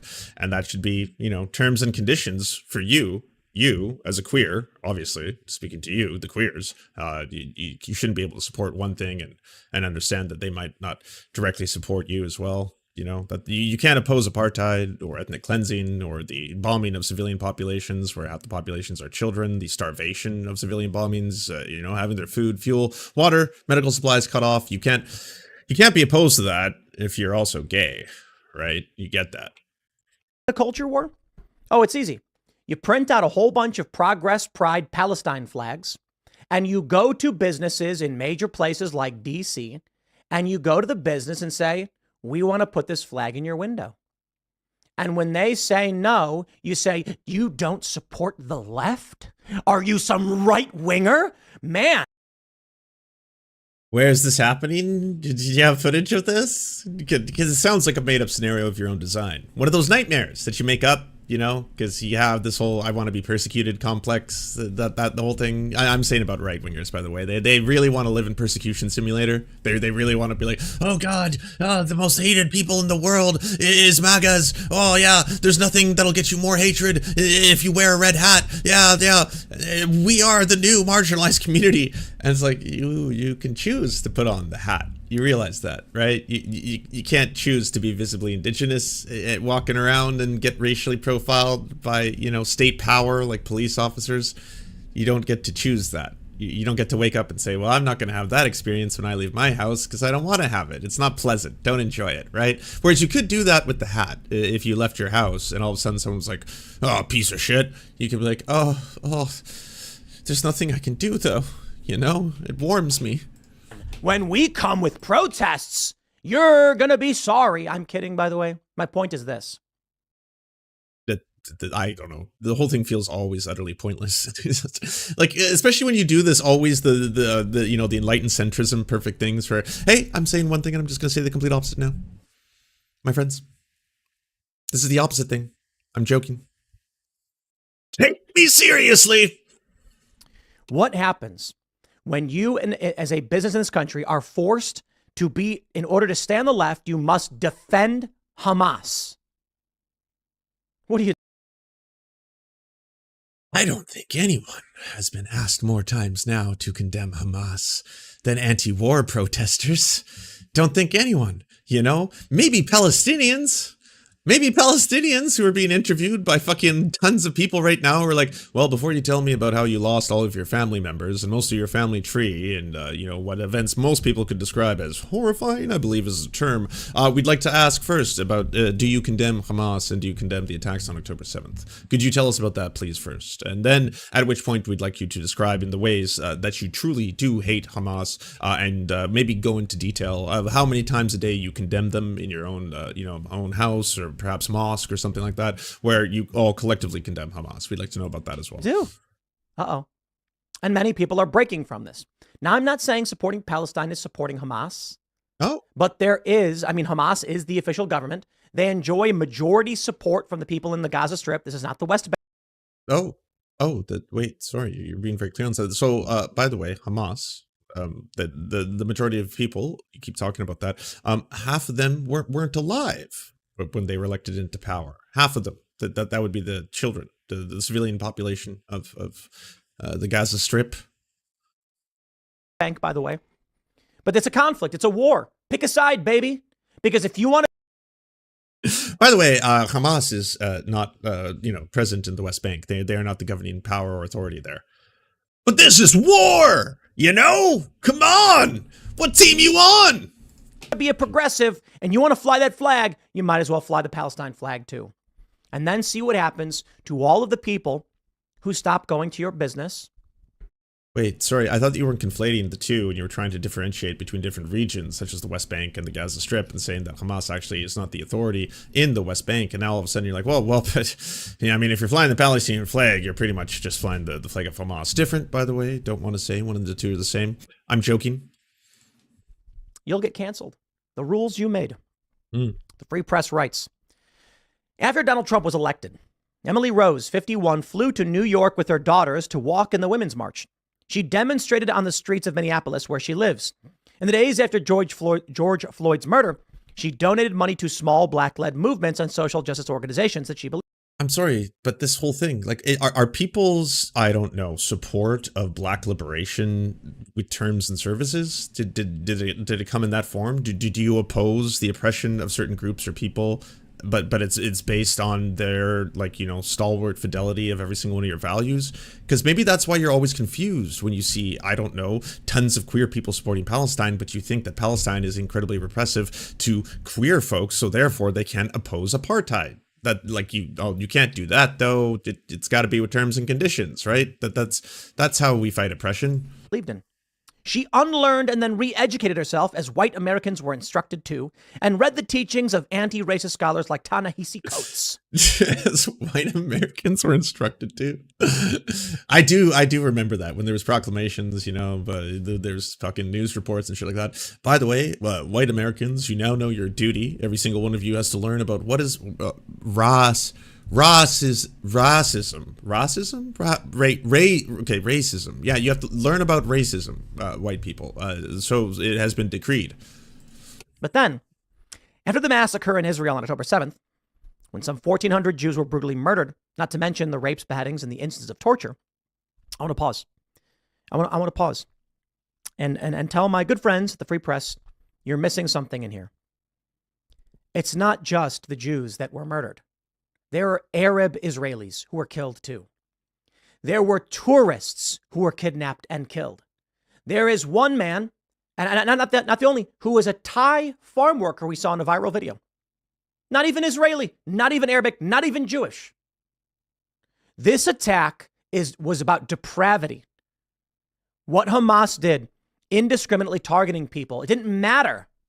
Now, of course, most of them were Jews. A couple of weeks ago, he was like, I don't really want to talk about this topic because I don't know a lot about it. So yeah, but people are getting mad at me for not talking about it, even though, like, you know, apparently it's, I don't know, world news or something. He has very strong opinions at this point. Now, I might add, by the way, that a lot of the people who are being killed in the bombings of Gaza, if you are opposed to just the killing of civilians and non-combatants, which I suppose we agree on that one, there are reporters, journalists who have been killed. The current number is 32. And these are clearly identified. Press, members of the press, tons of medical personnel, right? Hospitals have been bombed. Refugee workers have been killed. They're saying now this is the largest single mass killing, I think it was UNICEF that was reporting on this, of their own personnel, you know, in a concentrated period of time that they've experienced. That's pretty horrifying. You know, there are tons of people who are not Muslim, tons of people who are Christian, for example. A Christian church was also bombed. That I understand. That's important. There's a viral video posted by Amy Schumer, which I think is actually really funny. Shout out to Amy Schumer, of all people. By the way, the right, who doesn't do cancel culture, they had canceled Amy Schumer previously, so they didn't like the idea of a lot of the, you know, liberal feminism that Amy Schumer was doing back in the day. So they were angry about that part. But now they're you know, they also, unfortunately, they did have to do an exchange. They lost Dave Chappelle. They really liked Dave Chappelle. You know, especially when Dave Chappelle was saying I'm Team TERF, stuff like that. But now Dave Chappelle is speaking out about Palestinian liberation, and so now they're doing cancel culture because they love cancel culture. Oh boy, do they ever. Where a guy is asking another guy what he means by from the river to the sea. The first point made in the video is that the guy doesn't know which river he's talking about.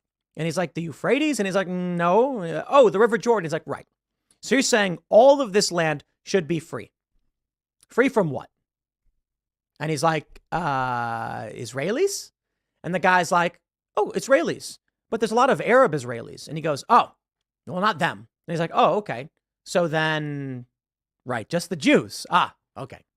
And then he goes into talk about LGBT stuff. Now, I don't think it's a completely fair assessment based on what the left would actually argue if we were to steel man their position. But I think the point is this. I mean, if you were to steel man their position, you might say that it's free from liberation. The Palestinians have a right to live in dignity, not be oppressed, not live under a system of apartheid. For you. Do I agree with what Israel is doing? I don't know if I agree or disagree with war. Okay. I'm sorry. With this current conflict, war, bad. We want to avoid war at all costs. Sometimes there's no simple answer, and I am not the arbiter of morality. So I cannot come bearing answers to the difficult questions of life. Sorry. Okay. I don't know. I don't think this one's really hard. I'm in opposition to a civilian population getting bombed out of existence. I'm against the mass starvation of again, a population of half children. We're talking 1 million children, mass starvation campaigns against them, cutting off all food, fuel, water, medical supplies. I'm anti that. That's bad. That's not what I can do. I can tell you this. I'm not surprised Israel's reacting to an attack by Hamas in this way. And a lot of people will say, yeah, but this land was originally Palestine and, you know, Israel colonizers. And I'm like, the land was originally, I forgot, I don't know what it was called. The capital was Jerusalem. It was Israel, I believe. And I see he's done his research. He has really put the time in to talk about this. You know, I grew up Catholic, Christian. And what did we learn? We learned all about Jerusalem and Bethlehem. And the areas in this region, which were all. It's in the Bible. All Jewish. Okay, fine. Roman. But, you know, you get the point. I can't sit here and have this guy. I don't know. I don't know what to tell you. This is these are deep questions. They're dark questions, and it's hard to know. But I can tell you this. This is what war looks like. And if you come out and you're going to try and justify what everyone is doing all the time because you're right or whatever, then you're just going to, it's a pissing contest. Nobody wins. Everyone gets covered in piss. Granted, this is substantially worse. Oh, yeah. Okay. What? Sorry, what? What the fuck are you talking about right now? The guy's got fucking golden showers on the brain. Being said, Hamas did not need to attack and kill civilians. They did not need to attack and kill tourists. But this is the point, ultimately, I think that we're seeing. And it goes back to what we saw at Cooper Union in New York. I think the left, evil. I think they're evil. Why? Jewish students locked in a library. as people bang on the door screaming Free Palestine. Why are you targeting Jewish students and screaming Free Palestine at them? They're not Israeli students. Because there's little distinction in the minds of these people. That's why we see some of these activists. There's one story where a guy said he would no longer provide services to Jewish people. They're not Israel. Doesn't matter to them. Thank you so much to Ingy Bingy 2000 for the $5 dono. Have you seen the QAnon We Are the World, headed by the guy who did the Target song, even has Michael Flynn auto-tune singing? Yes, it's absolutely horrifying beyond measure. And I'm sick of this because you get people. Look, you get people in both directions arguing. You know, you've had Jewish individuals wanting to glass. If people are targeting Jewish people just for being Jewish, then they are anti-Semites, and I condemn that, and that's horrifying. If you are in one breath going to say that you are opposed to what happened on October 7th, and you're opposed to civilians and, you know, even non-combatants and, you know, non-Israelis being killed and children being killed and all that kind of stuff, then why do you suddenly turn off the brain when it happens to be that happening to Gaza? Why is it that, like, well, I'm sorry, can't be the arbiter of knowledge or take a moral stance or an opinion on that. You know, all I'm going to say is that not really sure what everyone expected to happen here. But, yeah. So they call it Gaza. And I'm like, that's insane. What do we need? Well, maybe AOC is right. Look at us. Yeah, I'm sitting here cheering on Amy Schumer and AOC. But it's fine, because what's right is what matters. AOC says we don't want these bombings. We want intelligence, precision. What does she mean? AOC is calling for surgical strikes on Hamas with ground personnel. That's right. Okay, I'm not going to sit here and tell you that'll work. I don't know. But really? AOC was basically saying, But wait, do you have a clip of that? Can I see that? I haven't heard her say that. Crack team of elite agents to storm into Gaza and kill Hamas. That's what she was saying. And I'm like, man.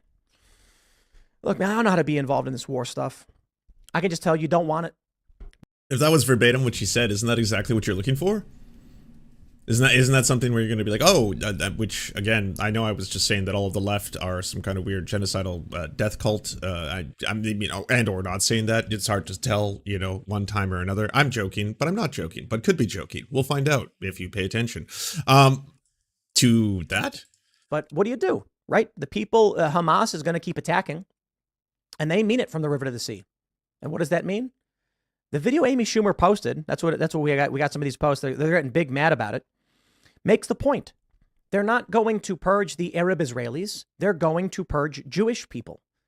And they're going to purge LGBTQ people. The video ends by the guy saying, so basically what you're saying is you want Israel to be free of heterosexual Jews. That's the conclusion. So many on the left are now waking up to this. Why would you play these clips? There's people getting canceled. You're just summarizing a whole bunch of things. Amy Schumer reacts if you're getting canceled. That's right. No matter which side you take, you get canceled. But I tell you this, my friends, if you're on our side, right? Half this video has been cancellations, by the way. Yeah, we're canceling Black Lives Matter. We're canceling AOC. We're canceling all of these other organizations. We're canceling all Free Palestinian protesters. We're canceling Queers for Palestine. All of them. We're canceling them. Where you and I stand. If people like Amy Schumer from the beginning said, I'm going to side with the reasonable, moderate discussions, you can't get canceled. You can't. I mean, to be fair, you can if you like, you know, are abusing kids or like murdering people or something. Okay, fine. There are limits. The point is this. We got people here at Timcast pro-Palestine. We got people here at Timcast pro-Israel. And nobody's getting fired because they're arguing over Israel and Palestine. We don't have all the answers, but of course people here are strongly opinionated. And they're allowed to be. Amy Schumer could have come out and said, no, I want to maintain my right to speak up and defend the things that I want. So I'm going to defend, you know, the people in this position as well. But no, people like Amy Schumer and many of these liberals wanted to side with the left because it was the default position where they thought they would get access to resources. And now they will suffer because of it. I'm not going to hold it against them in the long run, but I don't trust them. Oh, I'll say, okay, so benevolent. If you want to come out on the right side of free speech, I'll defend you, but I'm not going to trust you because you've already shown your willingness to betray people and defend genocidal maniacs. But this is the point. This woman said, I started to see these intelligent, educated people whose mission is to make our system better for people of color, suddenly posting all this anti-Israel, pro-Palestinian stuff. I'm not changing my values, but screw the allyship. I will not stop fighting because I believe in the causes themselves. But as for going out of my way to support, to post, to give money, I'm done. So again, like, you're fighting for civil rights with terms and conditions, right?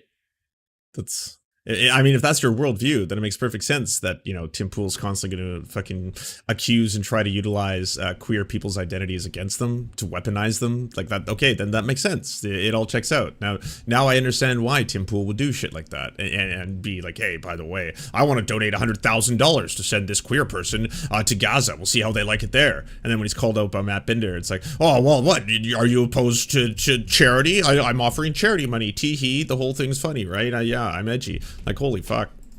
Politicos like DSA founder Maurice Eiserman are publicly stepping down from their parties and denouncing organizations that justify or even cheer the events of October 7th. And wealthy Jewish donors claw back millions from elite universities. There's a quieter, more personal reckoning happening among progressive Jews. Like Rose, they feel betrayed by a left that they thought would have their backs. Okay, I'm glad you're waking up. But we kept telling you this was the case. They kept telling you this was the case. Patrisse Cullors in 2015 said she wanted to end Israel. And y'all thought it was a game. Y'all thought it was nothing. Y'all thought it didn't matter. They chant from the river to the sea. And we know what that means. I'm glad to see many on the left waking up to it, but, you know, it is what it is. I'll leave it there. Next segment's coming up at 6 p.m. on the channel. Thanks. Sorry, the left? You're wait, just talking about LGBTQ plus people who are suddenly like, oh, well, we're being told by a lot of people that apparently Palestinians are not very pro-LGBTQ plus. So I guess, the terms and conditions based on how we would, support oppressed people were based on that. So, now, like, who are you talking about, Tim? The only people who are saying that are right-wingers. The only people who are trying to weaponize other people's identities against them. And they're doing it in every fucking category, by the way. I don't know if you've seen the fucking barrage of shit that indigenous people on Twitter are being fucking having to cope with every single day because right-wingers and assholes and racists are just filling up their replies being like, oh, fucking, yeah, who's the settler now? Who's calling, like, shit like that? You're just like, holy fuck. The same thing happening to black people on Twitter as well by all these right-wingers who are just like, oh, what, you know, are you supporting genocide? I stood with you in Black Lives Matter. I took one Instagram photo at one rally. Now I'm fucking rescinding that all because I saw the Chicago chapter tweet this out, and because of that one chapter's actions of one person on social media, I'm now calling into question the entire Black Lives Matter movement. That's what this was really about, isn't it? And you're just like, what the fuck is wrong with all of you? So your support, again, for civil rights is based on terms and conditions. Bringing out, and I'll see you all then. Wild stuff. Yeah. All right, everyone. Hey, can you thank all of the moddies? Because the moddies are awesome. And the moddies keeping us safe in all of the corners. We got Soul Life, a new mod in the YouTube chat. Welcome to see you. I am loving these like massive streaming numbers now that we're multi-streaming in all corners of the internet. You're all fucking awesome. Chat, you've been amazing. A lot of tough topics, and you're all treating each other with friendliness, joy. It's a beautiful thing to see. All I can say. Oh, and Kalakasha as well. A new mod in the other chat. It's awesome to have you both here. Thanks for keeping us safe. Everybody, gonna be back tomorrow. More content, more stuff. Gonna start earlier as normal, 11 a.m. PST, pissed. So if you want to check it out, go to everywhere the internet is sold now, I guess. I don't need to specify where you need to go. But I do need to emphasize that we are primarily streaming on the Twitch platform, and that's where we are. Anyways, I love you all. You're valid. I will see you tomorrow. Bye, everybody. And I'll figure out how to raid on YouTube eventually.